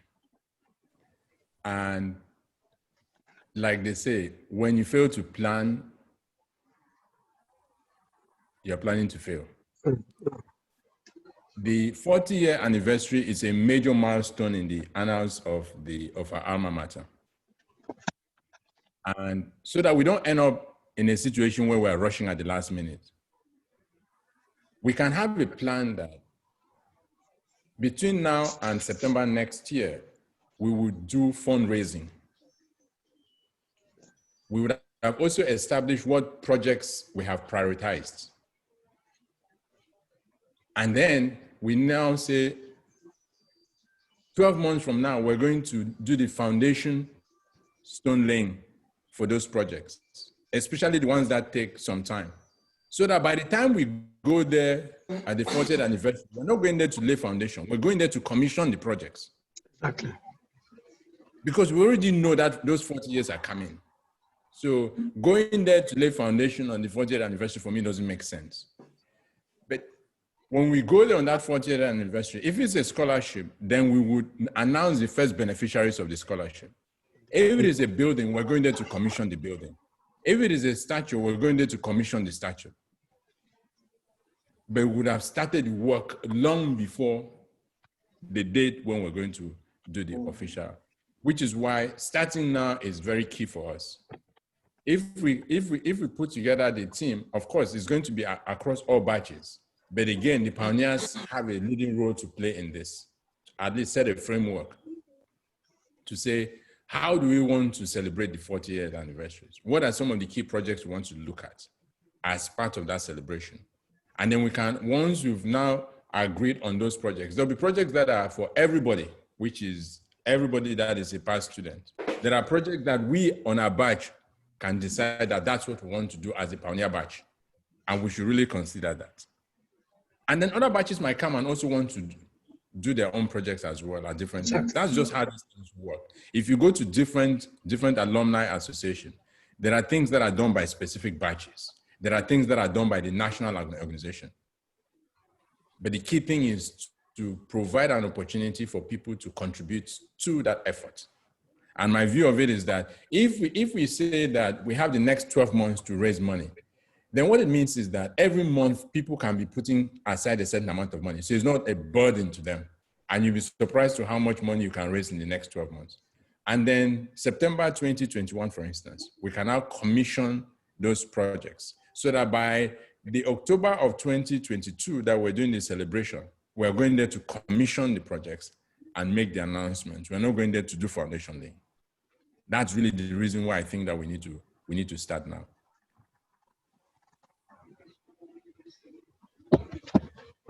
Yes, Maros. Go ahead. Unmute yourself. You're muted.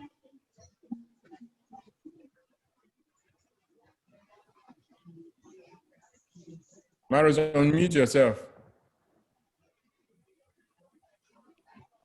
You're still muted. We can't hear you.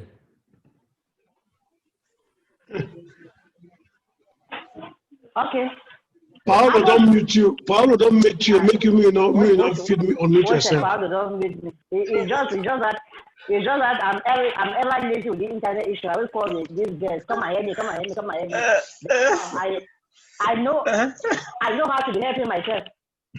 Okay. So, where's Paolo himself? Paolo is in the bedroom. He's in the bedroom. He's tired. Hey, I'm smart, you know.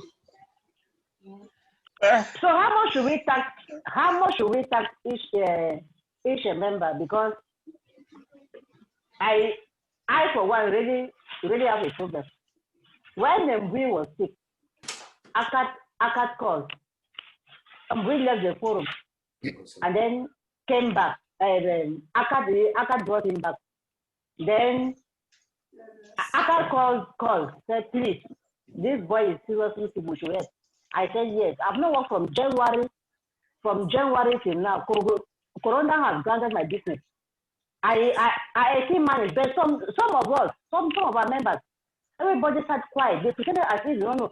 I mean, it was 5,000 or 10,000. It should have helped at least to see just the name on the list. And we know that there are people there with category A2, but nobody, they sat quiet. What does it mean by category A2? Some of us don't know those things. Category A2 is a high category A2 that's about 230,000 a month. Yes. What? Just to remove 5,000 to give a helping hand. So now my problem is, okay, that set aside was just an aside. That's aside. Yeah. How much should we contribute? How much money should each member be taxed? That is obligatory. That we should put it as our contribution. Because some people will say they don't have, some people will say they have, but we should also look. Europe, we say Europe, you give this amount, America gives this amount, Cameroon gives this amount, or we just put a general amount. I don't know. But we should give a specific amount that we have to contribute. I think we've already answered your question when doctor said that we have the body that is responsible for creating for writing the bylaws of UMESTAT. I think they will come out with all those suggestions, and then it will be sent to us, and we will sit and now deliberate on them. Because I don't think we can decide now on the amount in this particular meeting. So that will be, I think that we'll leave it for that commission to work on it, come with the suggestions, and then we deliberate on it and take the final decision. So that's the way I look at it. Okay. Valentine's hands is up. Okay. Yes. Dr. Go ahead. Yes. You see, I am a bit confused here. We have a committee that is supposed to come up with the constitution. And in that committee, any amount they propose, I think, to me, I would understand that amount to be a monthly contribution or annual contribution from each person. That is membership contribution. And that probably is different from the project contribution that we are going to do. So one. Second point is, if we are going to do projects, as Armstrong said, that means we are going to have two phases. One phase is for the general body, and another one phase is for the pioneers. So for us to be able to know the amount to be contributed by each person, we first of all have to know the type of projects we want to embark on. Because we cannot just tell each and every one of us to start bringing 50,000 or 100,000 or 2 million, and then in the end, maybe 50 people contribute, and in the end, we are not able to realize any project we come up with. So I think we should first of all know the projects that we want to embark on before we even think of the contribution. And then we also have to wait for the committee to come out with whatever amount of money that each person will have to contribute as or membership contribution or annual dues. Let me put it that way. Yes. We actually know what to do. Otherwise, whatever we say here, we might not get to anywhere. And then secondly, whatever we are doing, we should also consider that the country as it is, we don't know the future. The political situation in the country is not actually stable at the moment. So whatever discussion we are putting or whatever project we want to do, we should also consider that, so that as we are planning our stuff, we know that if things go well and the country is stable, we do it. But if things don't go well and the country is not stable, then we shift it to another year. So that is just what I want to chip in. Thank you very much. Yeah. And then, Any excuse me, on this project? issue, we are made in this, I believe that all of us are pioneers. This issue of Professor this, Dr. this, call somebody by their name. All of us are Valentine, made. we hear you. Yeah. You hear me? And I support you. Yeah. I wanted to say that. I wanted to say that to that. I just stand quiet. I said to not say because some people claim that I'm not getting used to them because of their titles. That I don't want to bring that in this meeting now. It's my personal problem. George, for the first time, I don't see you run trouble. For the first time, I see you run trouble. Now you advise me to my liver. Me. Any other contributions on this issue of projects?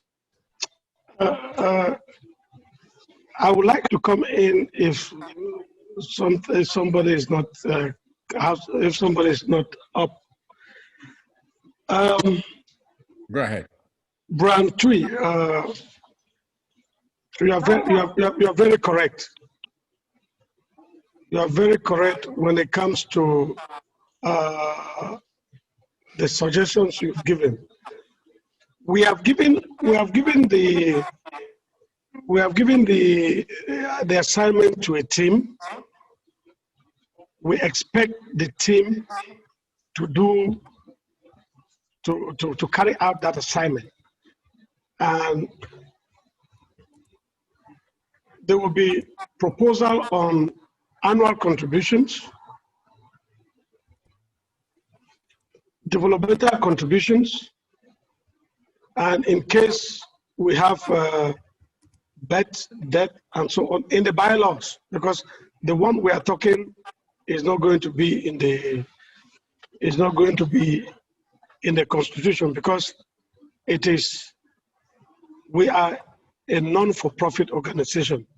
When you start putting those type of things inside there, they will know that if you have 100 members and everybody is contributing 5,000 francs, is a huge amount of money, and they will try to look into it. So most of those things, to the best of my knowledge, they are always in the bylaws, which are the internal workings.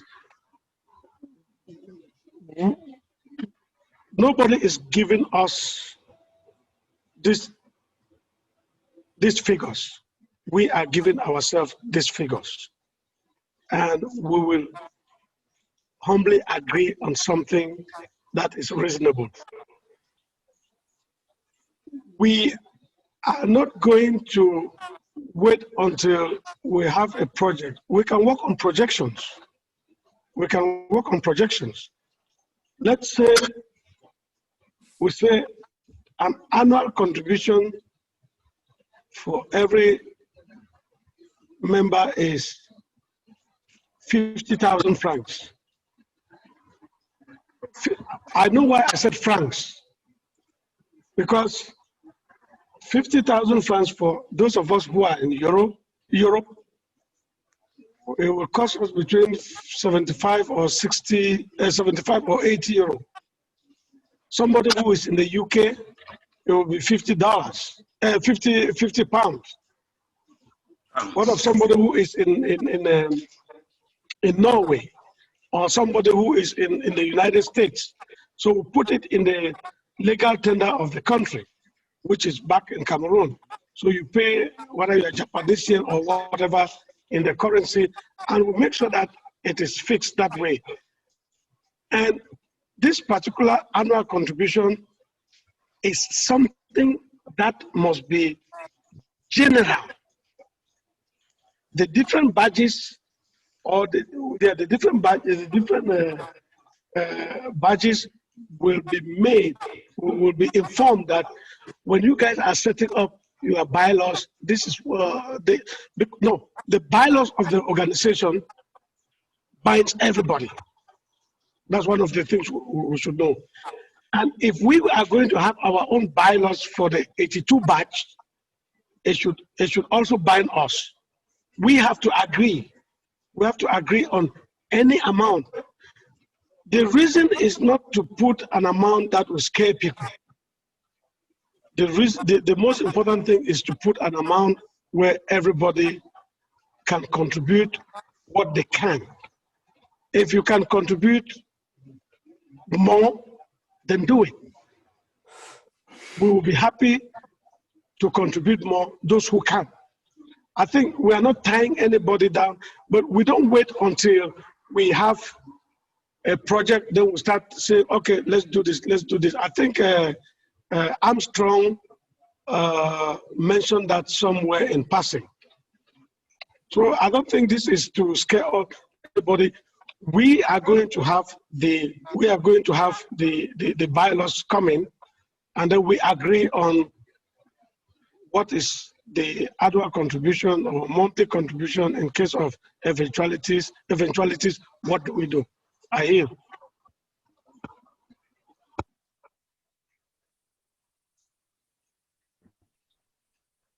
All right. Sorry, Armstrong. I think project money should be different from project contribution should be different from annual contribution. Agreed.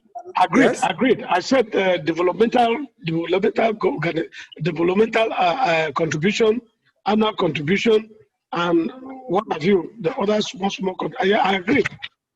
Yeah, but don't you think that if we identify a project and we see how much money it will take to realize that project, and then we go forward to telling people to maybe how much each person can contribute, would be better than we just maybe contributing, because we can, except you say, okay, we contribute money, and then whatever amount of money we have, we just carry out a project that actually that money will be enough, irrespective of the quality of the project, except so. Otherwise, I don't know, but that is what I think.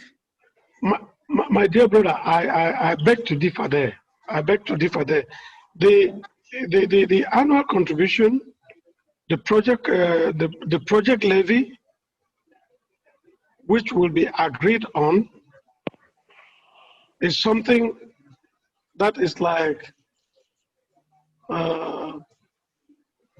that is agreed by everybody that we have to do it annually.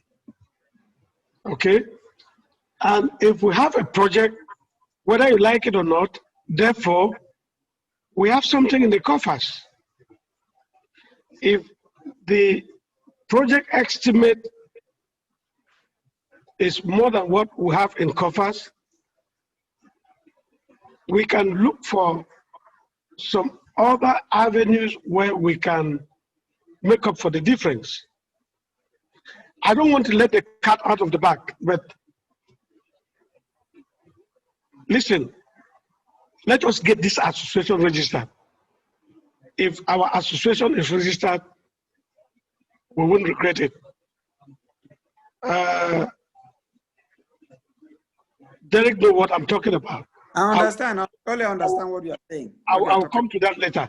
But I think we make a projection that we contribute this amount for developmental levy, annual contribution. In case we have a project, what is the cost of the project? If we fall short, how do we meet up with the shortfall? I think that's how we go about this type of things.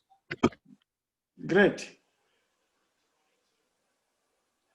All right. Any more contributions on this project issue? Yes, Samson. Go ahead, Ebini. I was thinking, I don't know if we have people close to Eumojok at this moment. It would have been also proper for the people around there to try to map out the needs of the school. But for now, maybe infrastructural or some other things that they may need, that we could be planning now on how to help them improve or maybe provide if it's something they are lacking. Very important. Okay, thank you very much. I think that's a fantastic suggestion. The challenge I have is that usually people who are in Cameroon that we would have used, who have access always have difficulty joining our calls. So it would have been useful to get people who are in Manfe or close by to at least get some of that information. But be that as it may, we'll have to get around that. Any other contributions? I think we should be able to get hold of the contact details of the principal, of the current principal. If anybody has that, should communicate it to the pioneer class, and some specific persons should be assigned to this task to talk to the principal and what their needs are. Bribini, that's fantastic. Thank you so much. Very important. Fantastic. So this is it. So this is what I hear you guys say. The first point is clearly the fact that we need to establish what the priorities and the needs of the school are. Yes. By actually talking to the people who are on ground, so that any proposed projects we want to finance will be addressing their specific needs. It's not just about what we think they need, but what they really do. So that work needs to be done by engaging those in the school, especially the school administration, the students as well. So that's the first thing that I hear. The second thing that I also hear here is that we need to begin to set aside money on a regular basis, either on a monthly basis or on a quarterly basis, in anticipation on when we would have done a bill of quantities of the project we want to do. And I think it also makes sense, because then if it takes us 2 to 3 months to arrive at that point, at least we would have started building some momentum. And that it also will not place burden on those who may not have money at the time when we establish that. Because we need to understand, it's a cash flow issue, right? Somebody might be financially buoyant now, but 3-6 months from now, may not be as buoyant as they are now. But if they have started setting aside money for that, I think it will also lessen the burden of them. So I think these are not mutually exclusive proposals. I think they can be done in parallel, and I would suggest that we do that. Now, clearly, we also need to come up with a set of priority projects that can be presented for consideration by not only the Pioneer batch, but the other batches as well. And clearly, these things they don't work on their own. They need people to be able to spearhead that, particularly those who are also on ground. Can we have some volunteers on at least starting the planning for this 40th anniversary celebration? Bearing in mind that group would obviously get bigger as we engage with the other batches. Members corrupted, yeah. We start with this batch. Can you reduce the volume of that TV? I'm getting to a very important discussion here. So do we have some volunteers for that? Because again, this is fundamental. You know, I keep coming back to this point. You guys remember when Michael Rich was building our library? Indeed. This is a guy that left his, and he was in his 20s. Yes. Don't forget that. He was in his 20s when he came to Umoja, and he was single-handedly building that library. He looked for the resources to build that library. He was going into the forest day and night to get wood and all kinds of stuff to build that library for us. And I'm saying to myself, we've left that place almost 40 years ago. What can we say? And most of us are in our late 40s, early 50s. What can we say we have given back when somebody left thousands of miles away in his 20s and gave something to our community that impacted each and every one of us here? I don't think that whatever it is that we can do to do this is not asking too much. And that's the level of priority and agency that I think we need to place on this. And so I would like to get some volunteers on this to really begin to do some research. One, to identify priority projects that we should consider, and if possible, work with some experts to get some estimates of what those would be. And then also begin to identify possible ways of financing those projects, especially raising funds from the membership group as well, and have some kind of a timeline for that. I think it'll be useful to get that, so that when we're engaging the other batches, at least we have something. We need to show leadership, like we mentioned before. So some volunteers, please.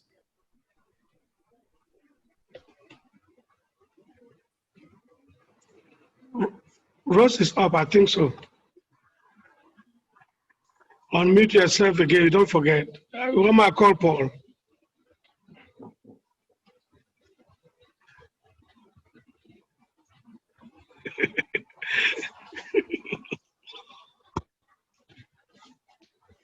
Agbobo young Paul, come on, Rose one on mute. Called, you see, I'm not wrong. You want me to throw you, Jackie? I go deal with you. We not hear you.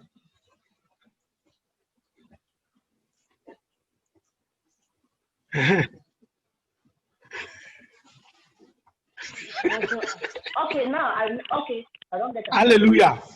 Thank God. You know, what do you want to say? The problem is that we are not reliable. We ourselves we are not reliable about sending somebody to a remote job or giving this responsibility. We are not reliable because I remember about 4 years now. Tagano Mata was in Upper Bayern meeting in Berlin. So they wanted to give something out. The contribution money. They wanted to. She stood. They said it must go to Upper Bayern. Must go to. It was in the money something. She said it must go to Upper Bayern. Unfortunately for her, they called Eru James. Was the principal of Sadis. They said, okay, now we want to send this money. Want to send money for so. What do you need? You want to do benches so.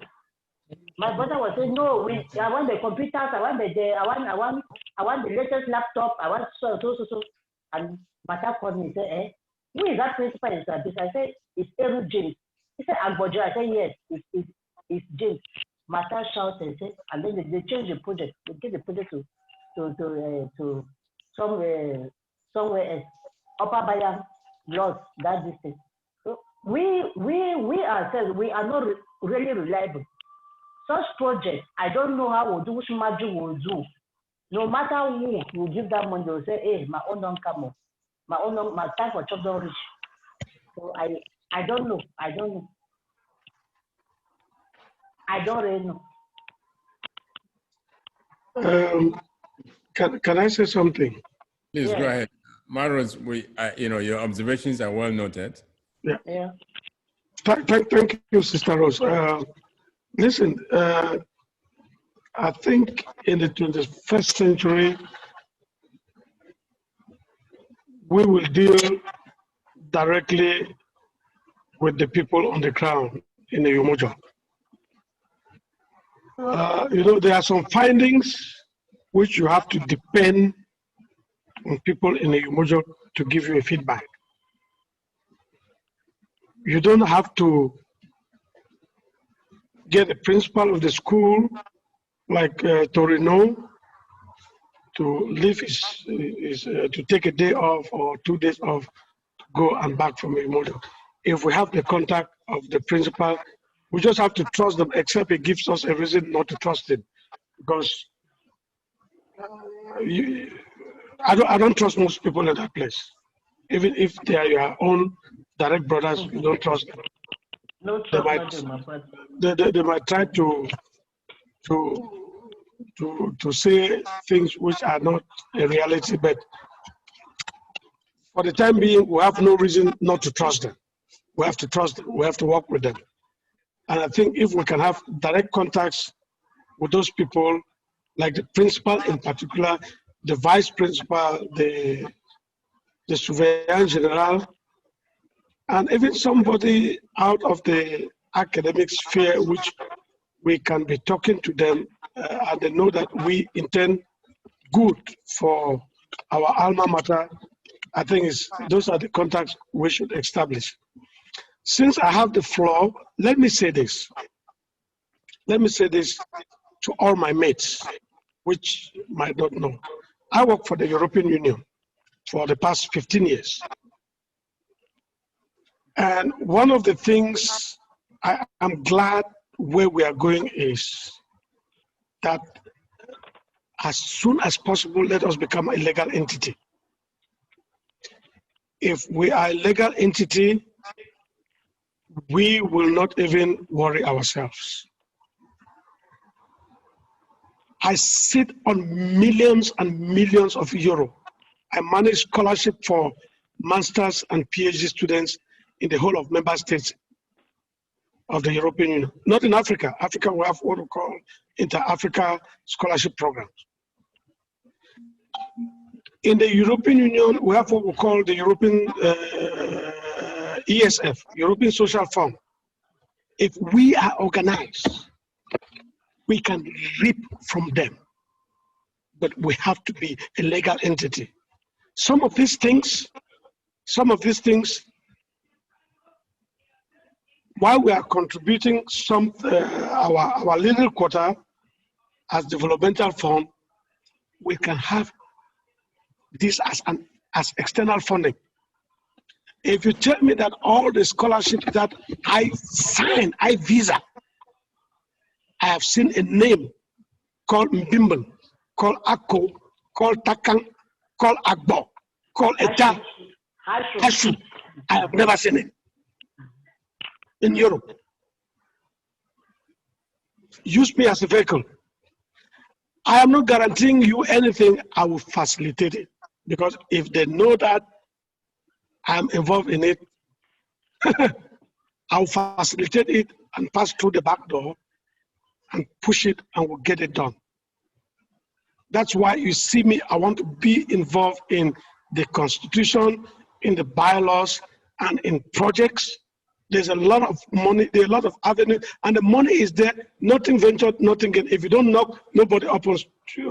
I went to the African Union to put in place IT infrastructure in 3 universities, in 3 countries in East Africa, in institutions of higher learning in 3 countries in East Africa.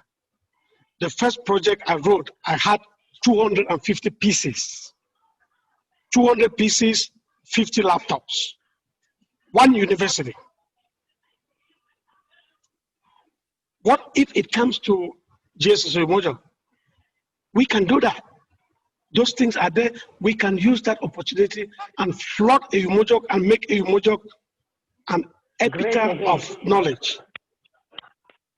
We can do that, but we need to become an entity, a legal entity. That status quo needs to be there. If we do that, we will realize that the little contribution we make as developmental or for scholarships or for what have you can be replenished by external funding. I hear. Count on me 100%. Thank you very much. I think that deserves an applause. That's the whole idea of an alumni, right? So finally, sorry, you have let out the cat. I want to support what Collins. He left out the What did Atom Collins say? He said you let out the cat out of the bag that he didn't want to. No, that is true. I will want to support what Tato just said. The one thing is to get the organization registered. Thank you. I was fortunate in 2015. I got a very big grant from the Gates Foundation through an application I wrote, which I established a laboratory, full molecular laboratory, with all the equipment I saw in the University of Calabar in my university. It was a grant of $500,000. Wow. Just completed the grant in 2019. And then I got again another one that was from the University of from Nigerian government. So if we actually register this association and it is well recognized, I see these things every day because I registered with organizations that they send me grants and so on, calls for applications. Most of them NGOs, supply of this and so on. But when you are just a lot and nothing is registered, you will not be able. So what you have said is actually true. So let's work hard to register this organization. We have people that are connected. We have people that say these things. At times, we can even form a proposal writing unit That's it. Yes. A project team. Project team within the organization, within the organization, so that when we see these type of things, we can put in applications, and then you say that if it is well written, we might get money might not even come from our pockets, but we just need that start. We need just something to start with, and then in the end, we might be having sponsorship from these big people, these big organizations. So I really want to support what Tato has said. So let's think about that. All right. Thank you so much. To compliment Dr. Armstrong, just let me add. Do you guys know we can create partnership for our alma mater and other institutions from our side?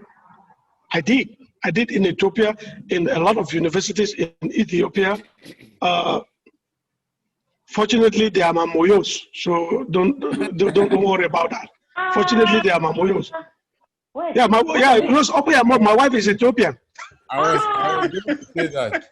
Yeah, my wife is Ethiopian.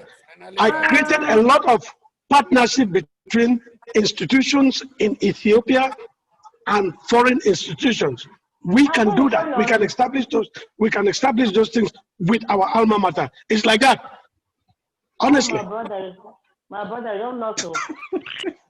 Rose go kill you today. My brother, I don't know so. Now my personal man, if you kill me, I know the worry. Now my personal man, now my brother is chap. Okay, I see.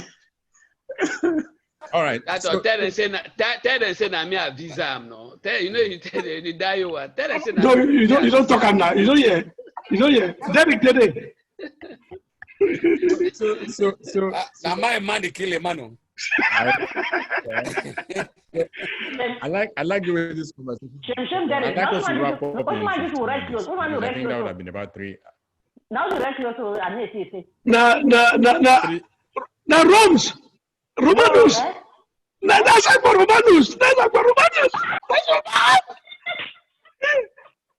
That's my man, bro. Unmute yourself. We are not hearing you. That's Romanus. This is our primitive papa. Right, unmute yourself. Romanus, unmute yourself. He don't know. Now, Sister Rose, your mouth is passed now because you are picking no car unmute you. Tell the brother for me, help me. I better pass. Can somebody help unmute my man?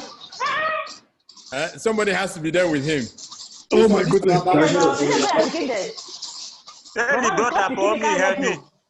You guys will not believe it. Our goalkeeper, Ara Joseph, is here. Ara just joined. If the Carlos can go again, Ara the Carlos can go again. I know the network this way is very poor. The network this way is very poor. There's Ara on him. On her, sorry, on her.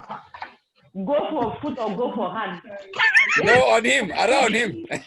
No, on her. Ara on her. Go ahead. Can I say something? Are you getting me wrong? Ara get on him. All right, Bruce has omitted himself. Romanus has omitted himself. Ara Joseph, go ahead. Wow. What are you Joseph? I want to say again. Rose, wait, Romanus is online. Rose, wait, Romanus is talking. Rose, I just wish to excuse. I just wish to excuse myself because I'm just coming back from the Masuda meeting. So I've just arrived my home. Then I tried to connect. It's as if I'm rightfully connected through Zoom. And I'm in the house. Yes. I don't know. I'm in love with you. Always in love with everybody. Rose, I'm seeing Rose. I've seen Derek, whom I've not seen for so many years. Sister Rose, not come to Rose loves every person. Your man is here. Your man is here too. You have to call my name too. I'm here. I have forgotten we last met in this bank when you came. Exactly. And I'm glad through this group I'm seeing you live. Romano, so you're forgotten And Master Vito, you did well. No, I don't believe so. Next month I'll catch you for Douala. Which Douala? You don't see me or Douala. Mosquitoes over plenty Douala need be. Victor. Who's Victor? Let me know Victor. How would you talk about Victor? Hi, Victor. Yes. Bravo, Romano. But I'm glad to see you once again. Master Derek. Yeah. Your house. How about your house? Now you run on them. You should write contribution about. My house there now, they are running for a long time. Okay, Master. All right. Good to see you. I know you tried several times to connect the last 2 meetings. I'm glad that you finally. You are late. Late coming. I suppose I will call you by next weekend so that we can meet physically here in town. Please do. Okay. I'm so go ahead. Let's take over the coordination. Let's proceed. We're going to wrap up in 10 minutes. We're going to wrap up in 10 minutes. Okay. So this is what I suggest you do, huh? Based on the contribution that Tatombi and Valentine just made earlier on concerning projects, clearly we need to be strategic about this.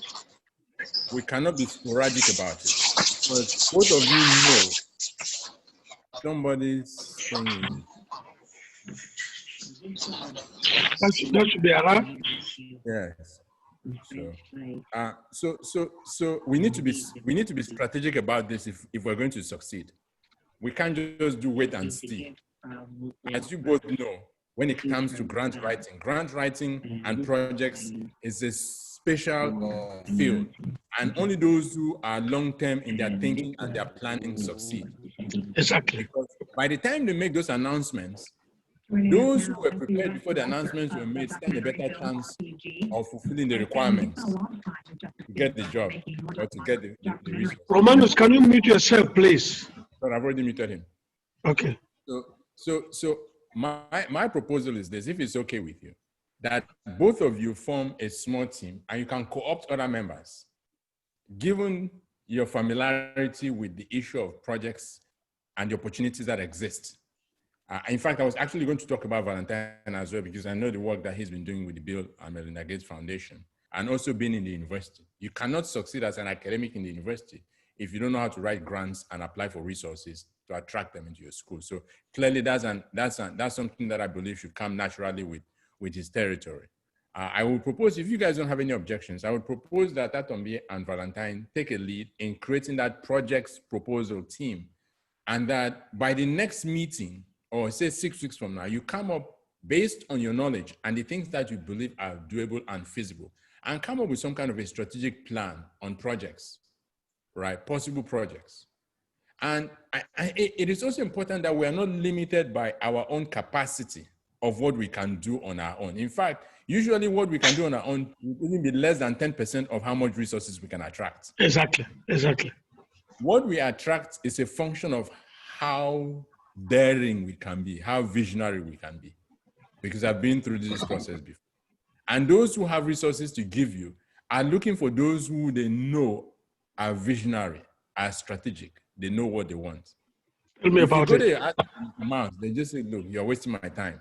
But if you go there with a blueprint and a plan that, one, we want to make sure that we expand the reading infrastructure in this school so that these students will have access to different types of resources, reading materials. We also want to be able to create strategic partnerships with international organizations as well as other schools abroad, so that when these kids, by the time these kids graduate from the university, they have scholarships to go and study abroad free of charge. Then somebody knows that you have a plan. Or you want to put the most advanced laboratory in the school. Then, of course, you now target grants that allow you to put laboratories in the school. Or you want to provide pipe-borne and clean water infrastructure in that school, or waste, whatever, hostels. So there are different types of opportunities. So, but for us to be able to know where to target, it would be good for us to have that blueprint and a strategic plan. Okay. And I would like to suggest, if I may, that Tatombi and Valentine should take a lead in putting that, but feel free to co-opt other members as well as need be, so that we know that this is where we're going to go, this is where we're going, and we now know where to target. So we're not just out there and everywhere. Bro, Armstrong, I agree. And I, being a woman's advocate, I will also say that some of the women should be ready to join us when we call. Myself, thank God, myself, because if you guys don't know, Valentine, his father was my very good friend. As young as I was, he was one of my mentors. And the first day I got Valentine's number, we talked a lot. And rest assured, we will work on this hand in gloves, and we will co-opt as many members as possible. The project team is not going to be something light. It's going to be something to reckon with, and we will need the help of everybody. Everybody will pick people from all walks of life to assist us. That we'll talk about it, myself and Valentine, and we see what we can propose to the House in the next meeting. Fantastic. Thank you so much. I think I would like to give my support to that. I know. If you didn't, I would have brought you in, but I'll hold you in your neck and bring you in. Awesome. Thank you very much. So by the next meeting, or 6 weeks from now, which will be 2 weeks before the next meeting, we would like to get a draft proposal on our strategic plans as far as projects are concerned, which would also identify possible sources of income or possible sources of funding. Yeah. Derek, can you lead that group? No, but that. No, don't go there. Don't go there. I second, so that you don't have anything to say. I second. Yes. Vali, I second. Supported by Tatombi and Valentine. Thank you very much. Yes, second. Derek is going to be our leader. Derek lead. So Derek lead the group. Yes. Derek, there are certain, my dear mates, let me say something. There are certain things I'm going to do, and I don't want to sit in front of it. I would not want to even show my face. I'll facilitate a lot of stuff, so don't put me in the front. Derek, I second what Valentine has said. Fantastic.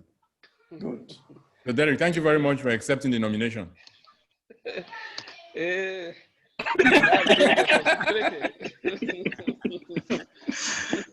All right, so we have the next agenda is item is any other business. Any other thing? Well, let's go to Apollo Bar. All right, Rose is raising her hand. Go ahead, please. How do we want to limit the powers of Orozco on us? Okay. Anybody? I mean, I have some proposals, but I would love to hear others make their own contribution. Okay. Orozco, was he Panya or was he a Panya? No, it's second batch. It's after us. Second batch. It's after us. Okay. 83 batch. Then that's easy, no? I really don't list.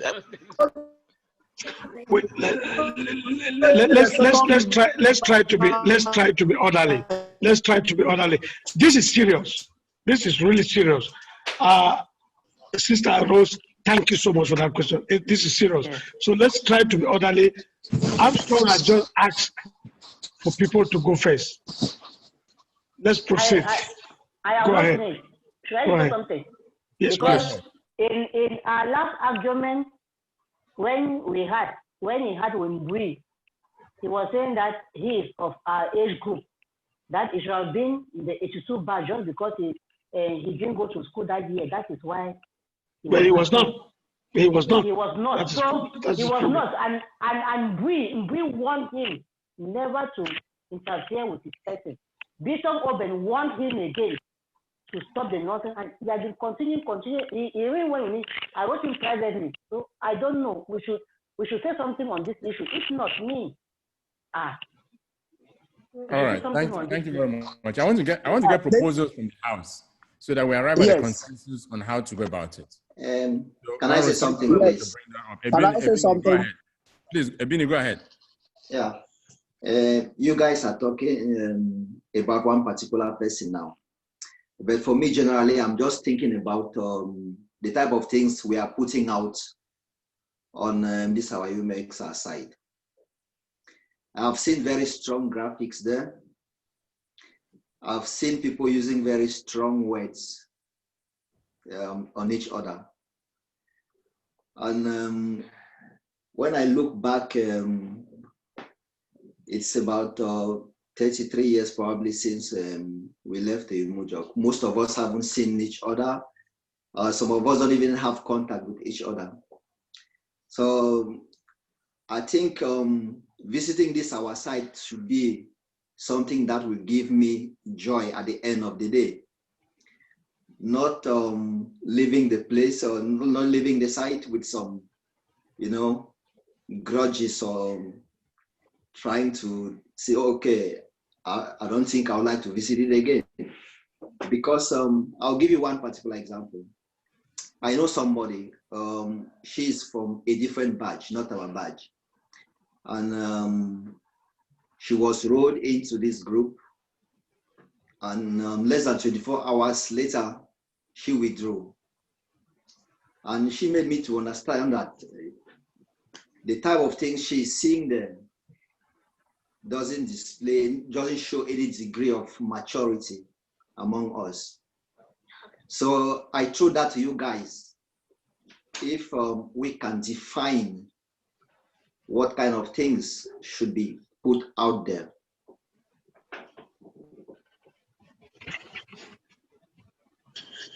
Right. I agree with you. Any other contributions?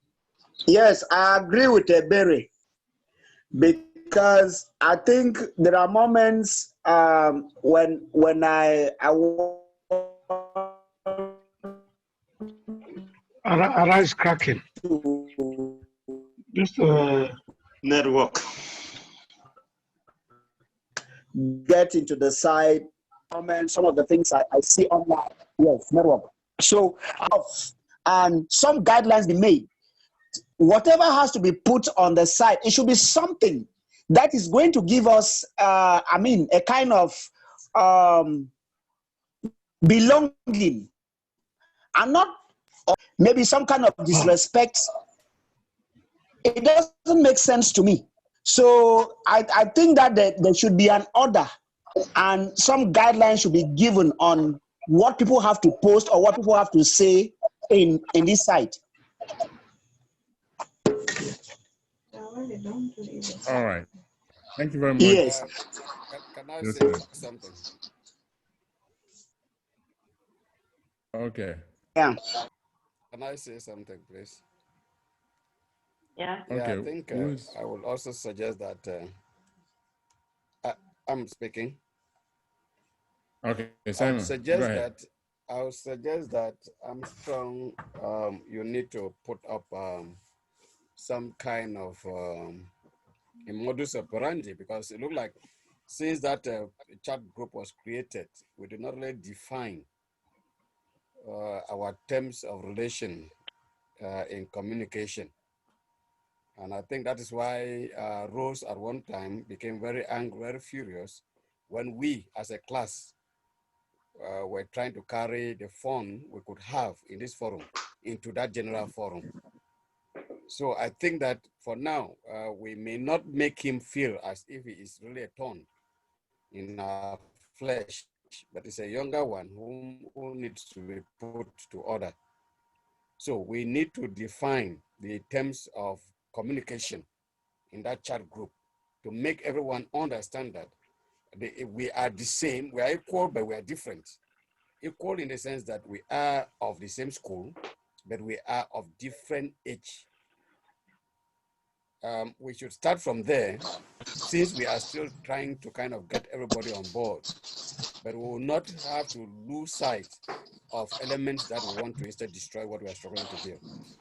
That's my suggestion. All right. Thank you very much, Simon. Any other contributions? Tatombi. I've been thinking of something I called, am I muted? Okay, I'm fine. I've been thinking of something I call netiquette.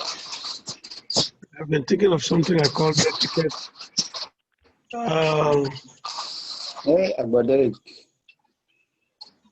I've been thinking of something I call netiquette.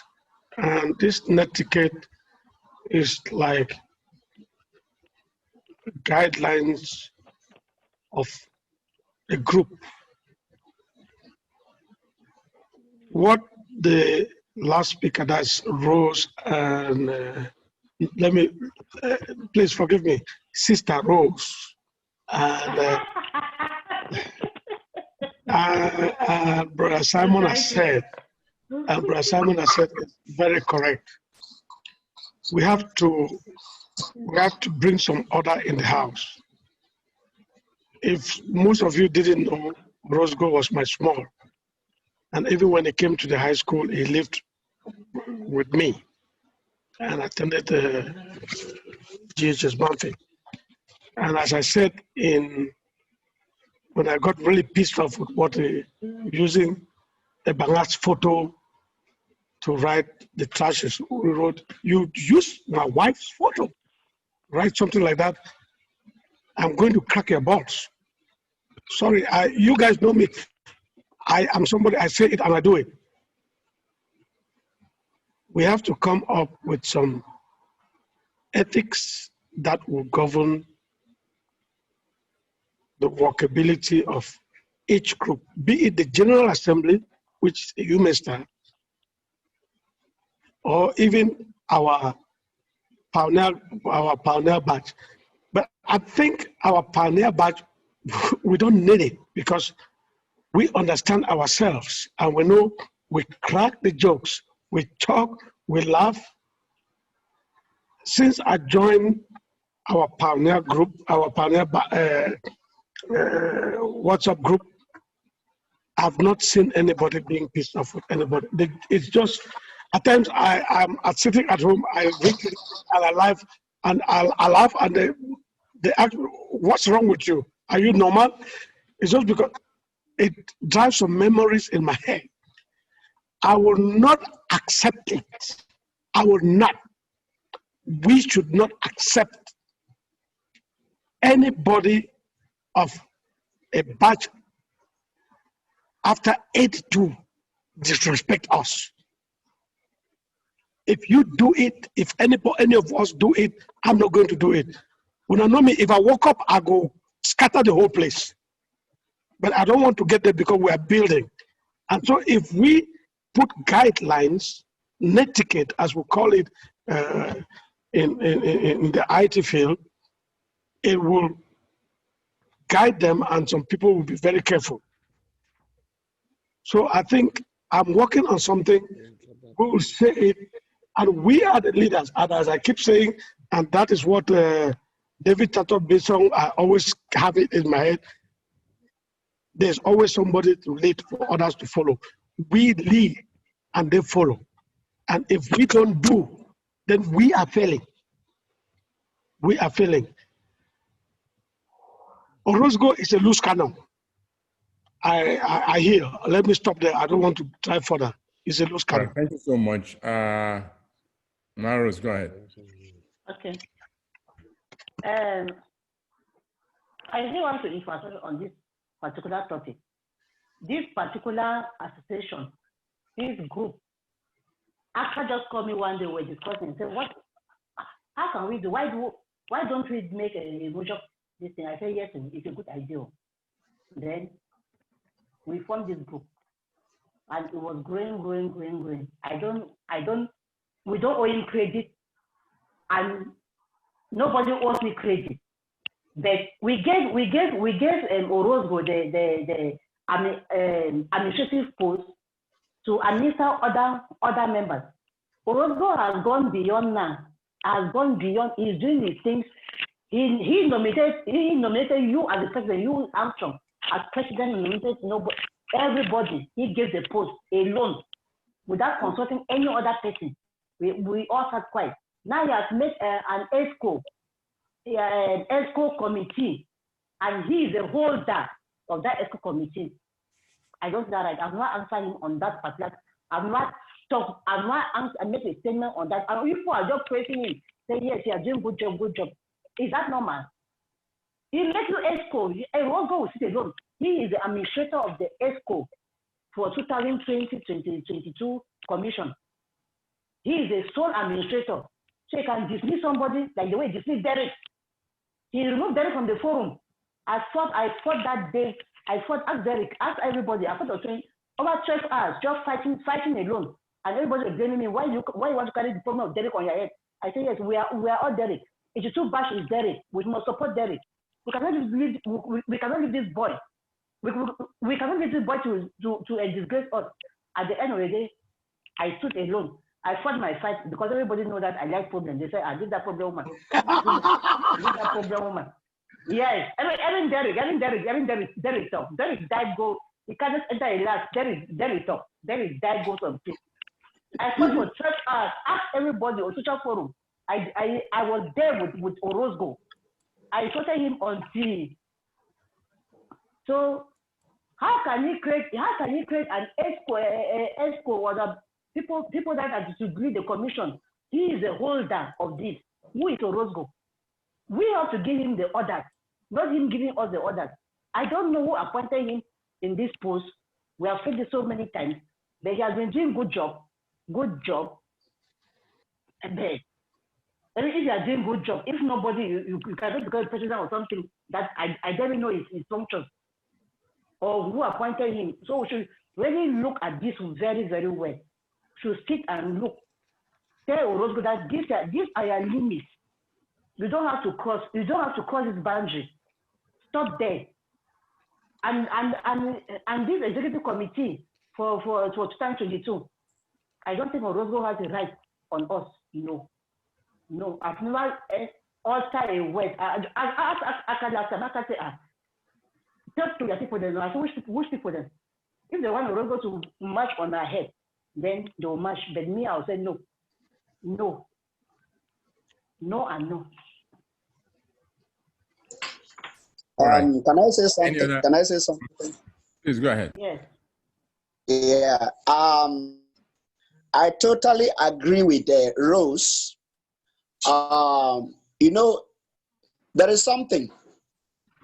No matter how big, tall a child becomes, he can never be above his father and mother.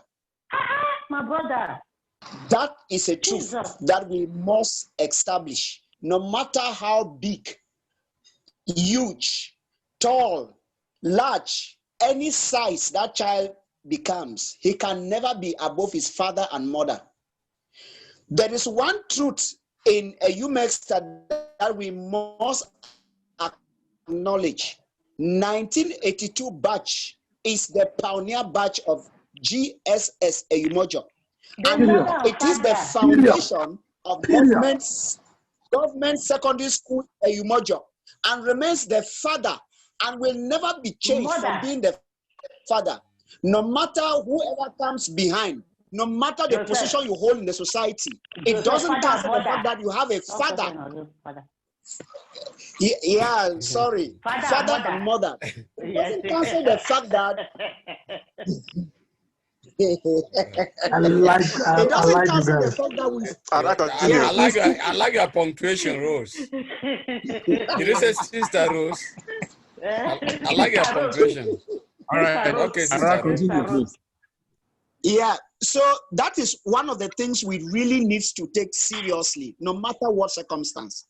And to me, I will not condole with that because, like what we are talking about Orozco, he could be given a position, but not that he has to rule over his elders. Yes. That's it, very clear. So as Rose is saying, and others have added their voices, I think there are some guidelines that needs to be followed. Maybe we're just getting people come together because we want to get the group. Now that we are being united, there are some guidelines that we need to follow for people. Even those who are coming behind should not feel one day that they are either insulted or they are not recognized. So that is one of the things I say I should add my voice to it. All right. Thank you very much, Ara. I appreciate that. Any other one before we wrap up, because we're running, I mean, we've exceeded our time here. And then we can conclude on what decisions to take as far as this issue is concerned. Yes, Tatombi, please go ahead.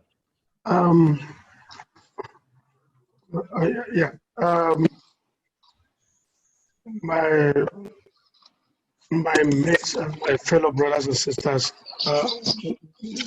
we are right.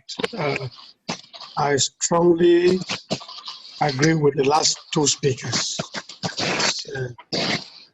Rose and Joe. Orozco is doing a tremendous job in bringing the people together. But those of us who could speak the Bangi, they say the soldier never passes the head. We have to bring him to order at a point. At some time, we have to tell him what he should and what he should not do.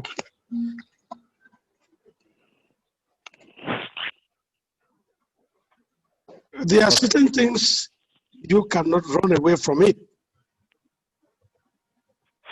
We remain the pioneer badge of this institution. We are the leaders, and we lead for others to follow.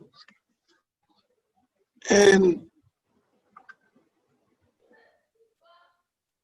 if I sitting here call Takang Ako Armstrong today, is my mate, is my classmate, is my friend, is my body. Orozco should not call him as such.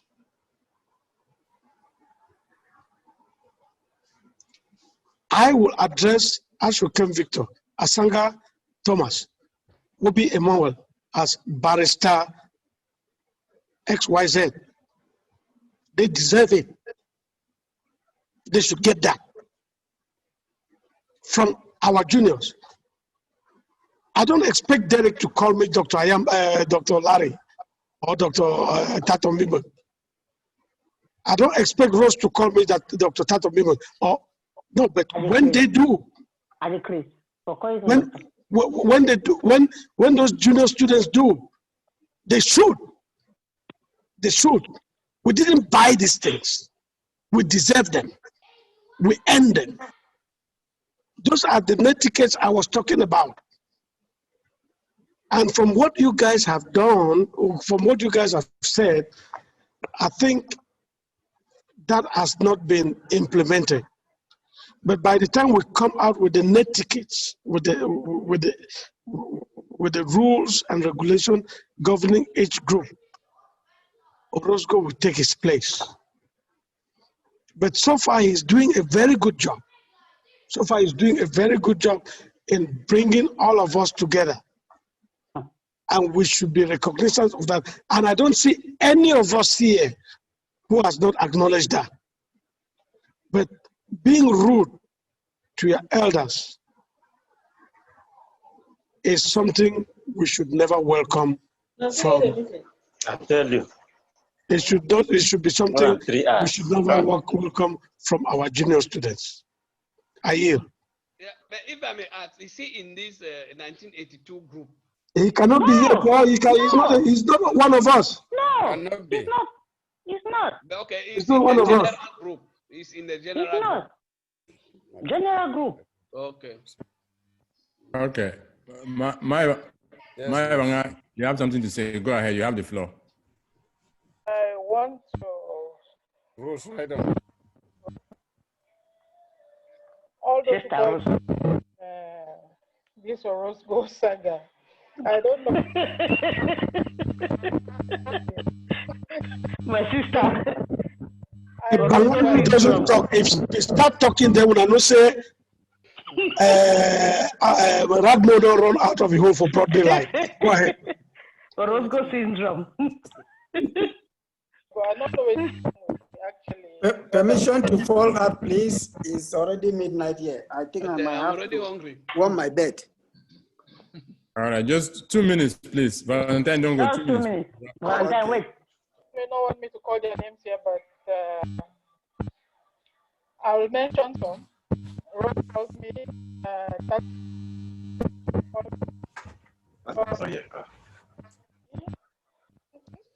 Armstrong called so many other people that may not want me to call their names here. I really appreciate. Thank you so much. And I like the family spirit. I like the family spirit. Thank you so much. We are going to kick Orozco out like they kick polio out of certain communities. Thank you so much. All right, Marvin, thank you so much. Okay, so, all right, Marvin, that's the last comment so that we can wrap up. Yes, so please. Go ahead. I talked yesterday with Elias.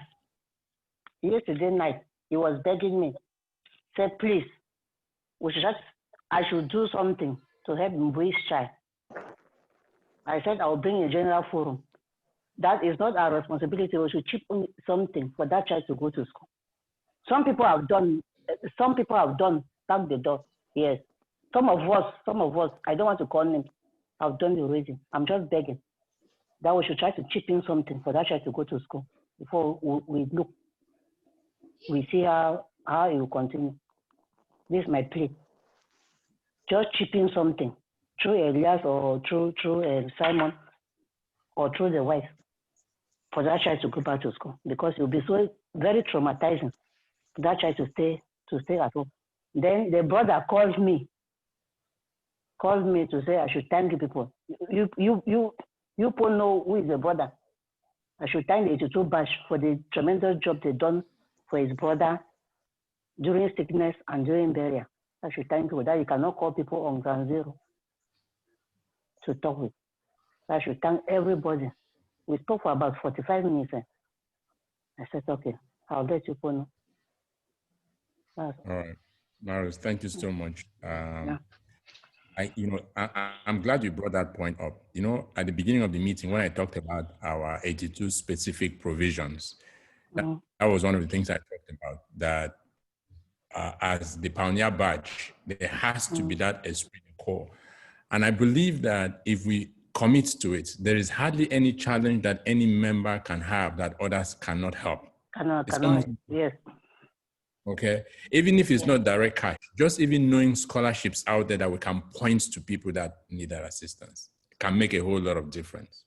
And then whatever I do, I had called Simon and Elias sometimes back, and I said, look, burial will take care of itself. The Bible talks about let the dead bury the dead, but the living need the higher priority, and that subsequently any resources we have should be channeled towards helping his family. Because as soon as he has been buried, everybody moves their own way, including his own family. That's the fact. Yes. As soon as he's buried, everybody goes their way. His wife is left with those children all on her own. And these children are still very young. That if there's any difference that any of us can make, it will be helping, supporting in whatever little way that we can. But I also do not want to make it as if it's a burden on the association. Because if you do, then you're now going to start creating a problem where if you don't do it for some other person, it becomes a problem. Yes. Let it be discretionary, that individuals can find a way to channel whatever support they can. Chipping something. Fortunately, Elias is on ground, Simon is on ground, and they can always reach out to them to support. And I think that all of us do whatever little we can. There is no way any of those children should drop by the wayside. I know many people in this forum who do not want to be mentioned, who have a bunch of orphans under their custody, and they've been doing it for more than 10 years. They know themselves. I'm not going to call any names. So if they can do that for other people, I'm sure there's a whole lot that we can do for one of our brothers who unfortunately had to exit sooner than we had expected. So I lend my support to that, Maros. Thank you very much for that. And okay. And the message that you delivered, we'll do whatever we can. I'd already reached out to Simon about that, and we'll continue to do that as well. But I said that I wanted it to be discretionary. Shouldn't be. Otherwise, you may end up with a lot of issues later in life. So let's come back to the issue of Orozco. I mean, I totally agree with all the points that were raised. But let me also say something. Nature abhors a vacuum. I like that. A vacuum of leadership, all kinds of charlatans will show up and do whatever nonsense they're doing. But when there is leadership and there is no vacuum, they will just be like somebody dancing naked in the market square. And I think that same thinking, that same philosophy applies here in the case of Orozco. The reason why Orozco is able to do some of these things is one, is that by the very nature of how this whole network evolved, no leadership, no, we just said, okay, let's come together. And so it would have to begin to mandate and as if you are some headmaster or headmistress. Now, so it was okay that it evolved to that point, but we're at the point where even the people who have joined are looking for leadership. They're asking, what is the purpose of this forum? Tell us what you want us to do and how we should. What are the guidelines? What are the policies that guide contributions into the forum or not? And as far as I'm concerned, we in the Pioneer Badge need to provide that leadership. And I believe if we provide the right leadership in that forum, there are very few people who are going to open. And it will be automatic. Those other people will help you expel Orozco because it's already happening. If you follow the discussions on the forum, people are already making him look like he's an outlier. But we need to go beyond that. We need to, one, Tatombi mentioned the issue of netiquette. Every group needs to have a set of rules that guide and somewhat of a self-regulation. As soon as you begin to misbehave, it will be very clear. So even if the admin expels you, it will be very obvious why you were expelled. Number two, we also need to agree amongst ourselves as the pioneers. What do we want to be the raison d'etre of that wider forum? And what should be the kinds of discussions that should be held and had on that forum? Exemplary. We need to drive that. Because again, like I said, when people come together, they are bound to say nonsense. But if we set an agenda, us as the pioneer, because let me tell you something you guys may not know, Tatombi knows this. Orozco can be like a little puppy if he has the right leadership. As nonchalant as he can be, I also believe he can be put on a leash. And he knows the consequences. Tatombi knows what I'm talking about. And he knows the consequences that can befall him if he does not obey. So I think it's a two-way street that we also as the pioneers need to provide leadership. How do we provide the leadership? That netiquette has to go out, guiding the policies of what should guide the discussions on that forum. But the second thing, which is even bigger, is there has to be a bigger picture. What is the why? Why does that group exist? Is it just a social group? Is it a temporary group for us to discuss on how we want to plan for 2022, which is the 40th anniversary? And so discussions around that will be limited around that. But there also has to be some semblance of what happens after 2022. That's it. And we make sure that part of 2022 is not only to celebrate the 40th anniversary, but to also launch projects that would have been completed by that time. But thirdly, to also say that we will not put a well-nominated and elected executive in place that will take responsibility for running this association going forward. And that if that what we're doing, we're just a caretaker team. We're simply a caretaker team to prepare us towards 2022. And those are the things we are planning for 2022. And then people know what happens after 2022. In 2022, there will be an election where those who will administer this organization will be elected, duly elected. And so anybody who's interested to occupy any of those positions need to begin to prepare for that. Okay? And then we can have smart of you to say, look, as please, the fathers and the mothers of this. Can I just do something shortly, please? Yeah, just wait. Anson is still talking. Anson is still talking. I think so. Okay. So part of what we can do to show as elders is to say that the role of this group is not, we are not interested in any office. We are a caretaker who are interested in ensuring that we want to preserve this association. So we're going to conduct an election in 2022, in addition to everything else we're doing towards that. And that those who are interested can begin to get ready of what it takes to run for office. Those are just proposals, but there has to be clear leadership. There has to be focus on why are we coming together? What should we be doing?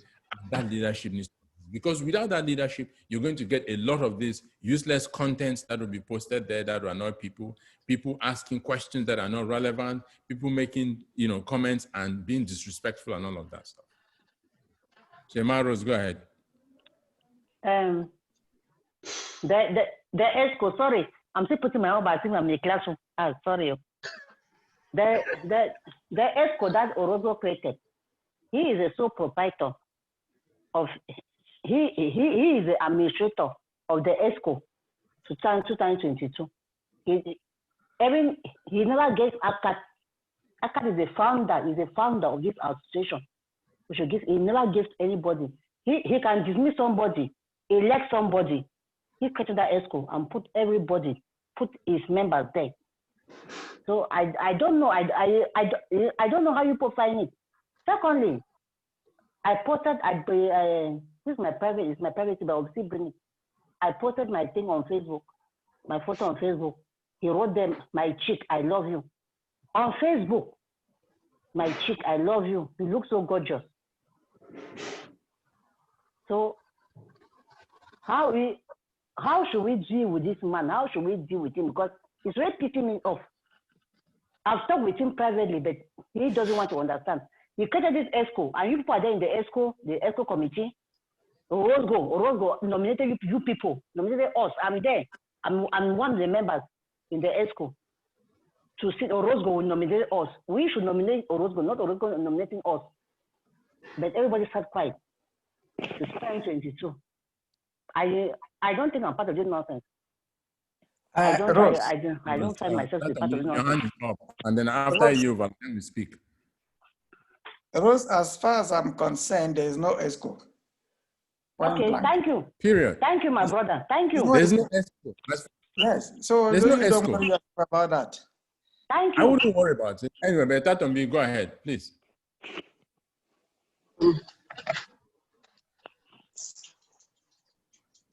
Dear mates, I was not there from the conception of the whole thing. I joined I think less than 2 months ago. But from those of you who have been following up since I came in, my participation has been I have contributed substantially for the betterment of for the advancement from where I met it. And like I posted something on the General Assembly, the way I call it, a human staff, and Orozco came and said, spillage. I deleted it and I said, my apologies.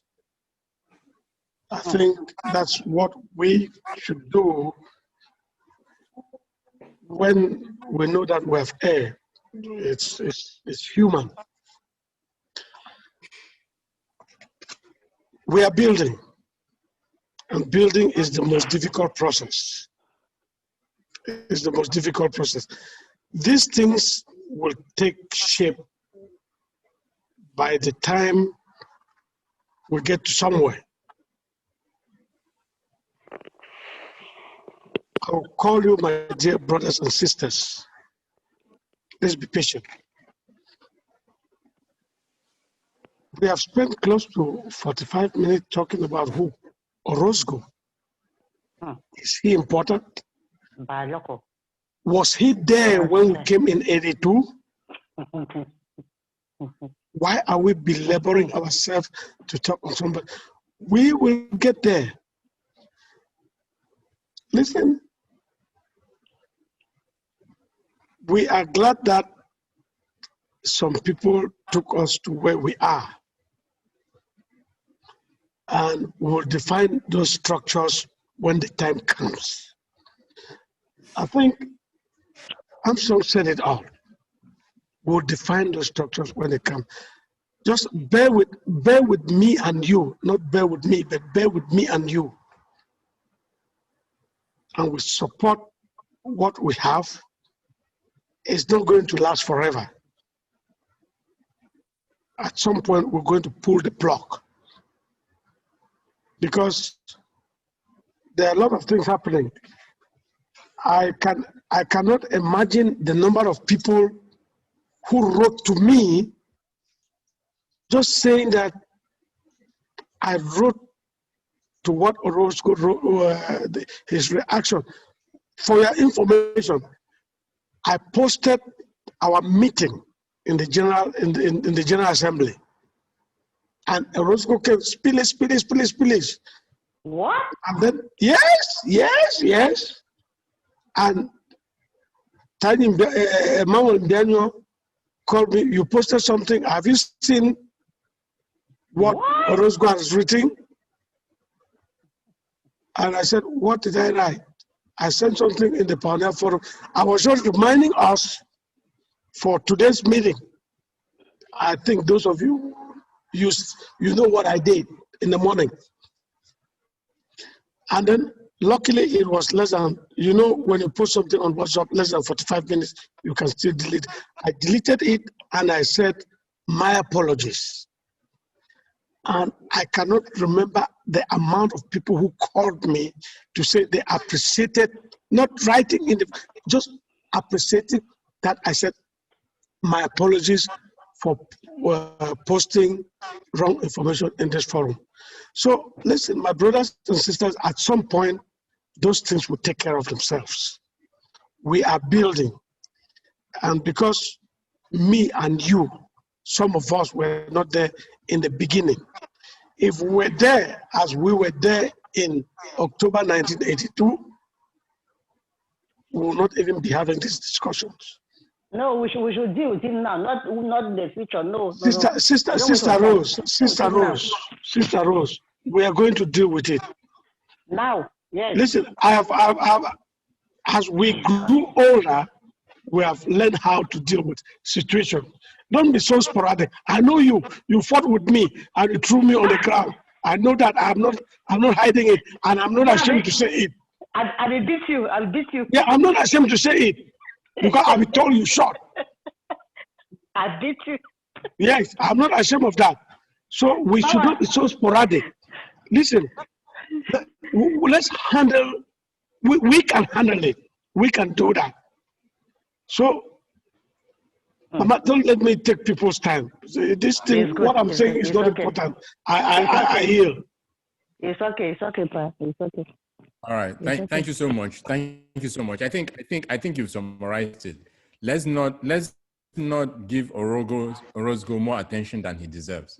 I think with the right things in place, this issue will be taken care of. I will not sweat it. We have bigger fish to fry. We have bigger issues to worry about. And Orozco is definitely not one of them. But I appreciate all the observations and the comments that have been made, and all the time that we have spent. I'm so sorry. Let me cut you short. Let me ask Rose one question. Rose, look at this class sitting here. Do you think somebody can talk to you the way Orozco talk to you? Just be honest to yourself. Don't answer. Don't answer. Just listen to that question and answer it to yourself. Never.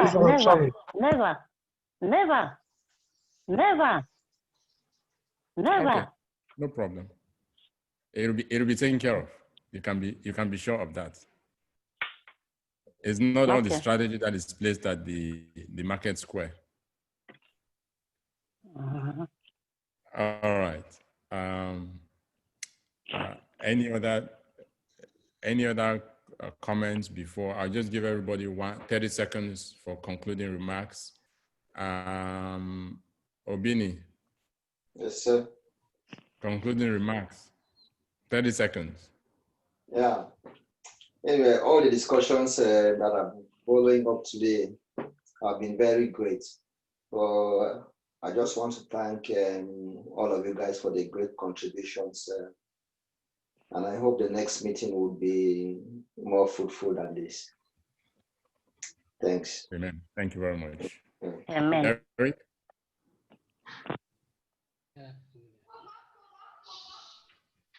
Derek, we can't hear you. Concluding remarks, 30 seconds. Concluding remarks. Is it me? Yes, please. Okay, Yes. thank you. Well, 30 seconds. I think I would like to thank everybody. I will start first by apologizing for not responding to your condolences you sent. It was just that I was busy myself. I became ill. Was down, yeah. Yeah, so, but I received everything. So I want to thank you guys very much for that consent. The time I was fighting for you for Rosgo. Did you tell time to? Jay, Rose, you two to see us some trouble. Jesus So Christ. I believe that we should keep on with this spirit, and we are going to make it. There are very few people who do what we are doing. You can imagine 4 hours we've been in this meeting. And I believe that is because of that spirit of unity that is keeping us up to now. I know some people will be going to work tomorrow morning, but because we love You May Start, because we love ourselves, we feel as being together the whole day. So let's keep on. Thank you. All right. Thank you so much, Derek. All right, Joseph, 30 seconds. Closing remarks.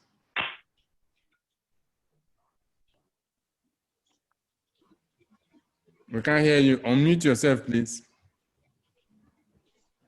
Prince Ara, unmute yourself. Nkemechi Prince, unmute yourself. Village man. Can you hear me now? Yes, to the ear, you know.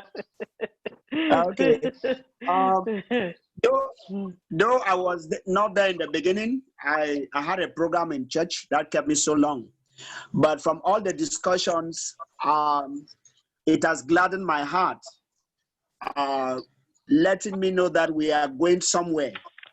And I just pray that we continue in the same spirit, because they say unity is strength. With the kind of unity we have, I think we shall go miles. Thank you so much. Thank you so much. Myronga, concluding remarks, 30 seconds. Unmute yourself. Thank you so much. And I love you. Bye-bye. Okay. We love you too. Collins, 30 seconds. Yeah, it was very nice to see the faces I've missed for close to 3 decades now. We hope we shall keep on progressing till we reach the final goal in 2022. Thank you. Collins, I cannot see your face. I've not seen your face for long. I don't know your face even. There is no electricity there. He's using candle. Why? I've not seen your face. All right, See you next time. Valentine. I was on, but I put it off. Yeah, I want to thank everybody for making time to attend this meeting. Let's keep the flame burning so that in the end, all of us will be happy. Good night to everybody. Good night, Valentine. Yes. So much. So you tell me good morning, because it's already morning. Yeah. Good morning. Good morning, Valentine.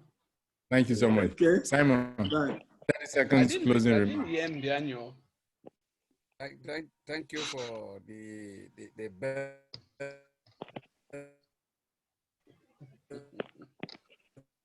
Hey, you're on slow motion. Now what just again? Who's I this? The wishes. Those are people in Boya. And that we should just. Is that? Well, I can hear you now. Thank you for my birthday wishes.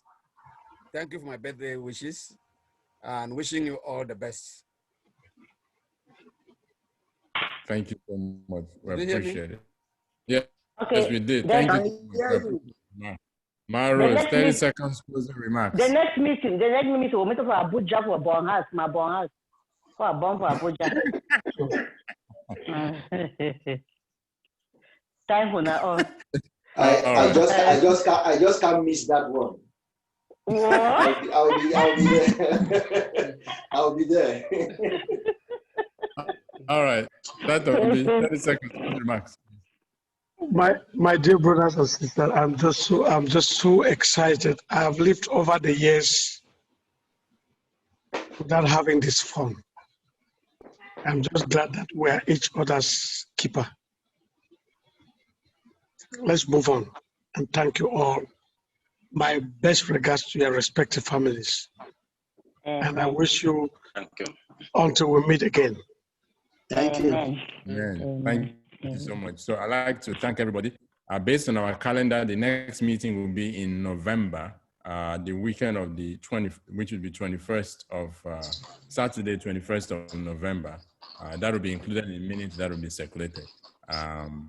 But I'd like to thank everybody for the time. It's been a long, long meeting.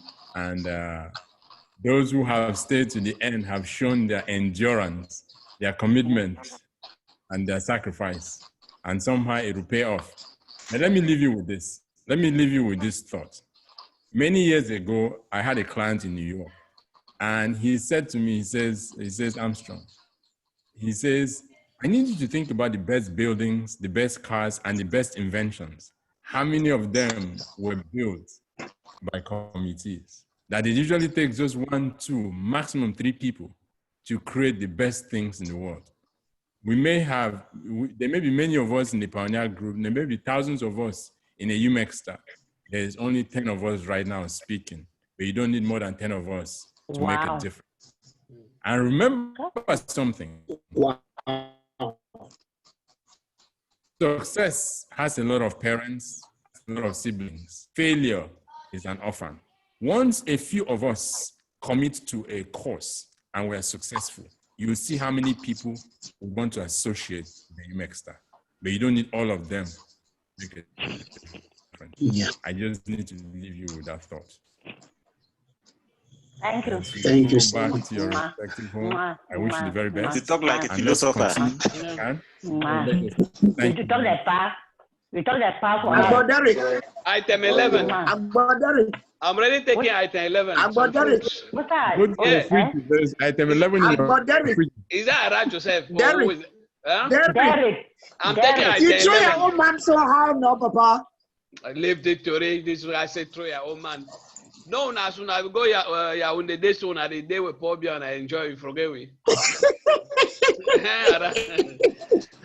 I really called that, so they say, no, that man don't pass go in Kimechi. I won't go rush. I will take motor reach from Kimechi. Say, don't go back for Yaoundé. I say, okay. You don't go no, you don't commit away again. Good night. Good night. Good night. Good night, Rose. All right, Good night, good night. Rose. How family now? How family?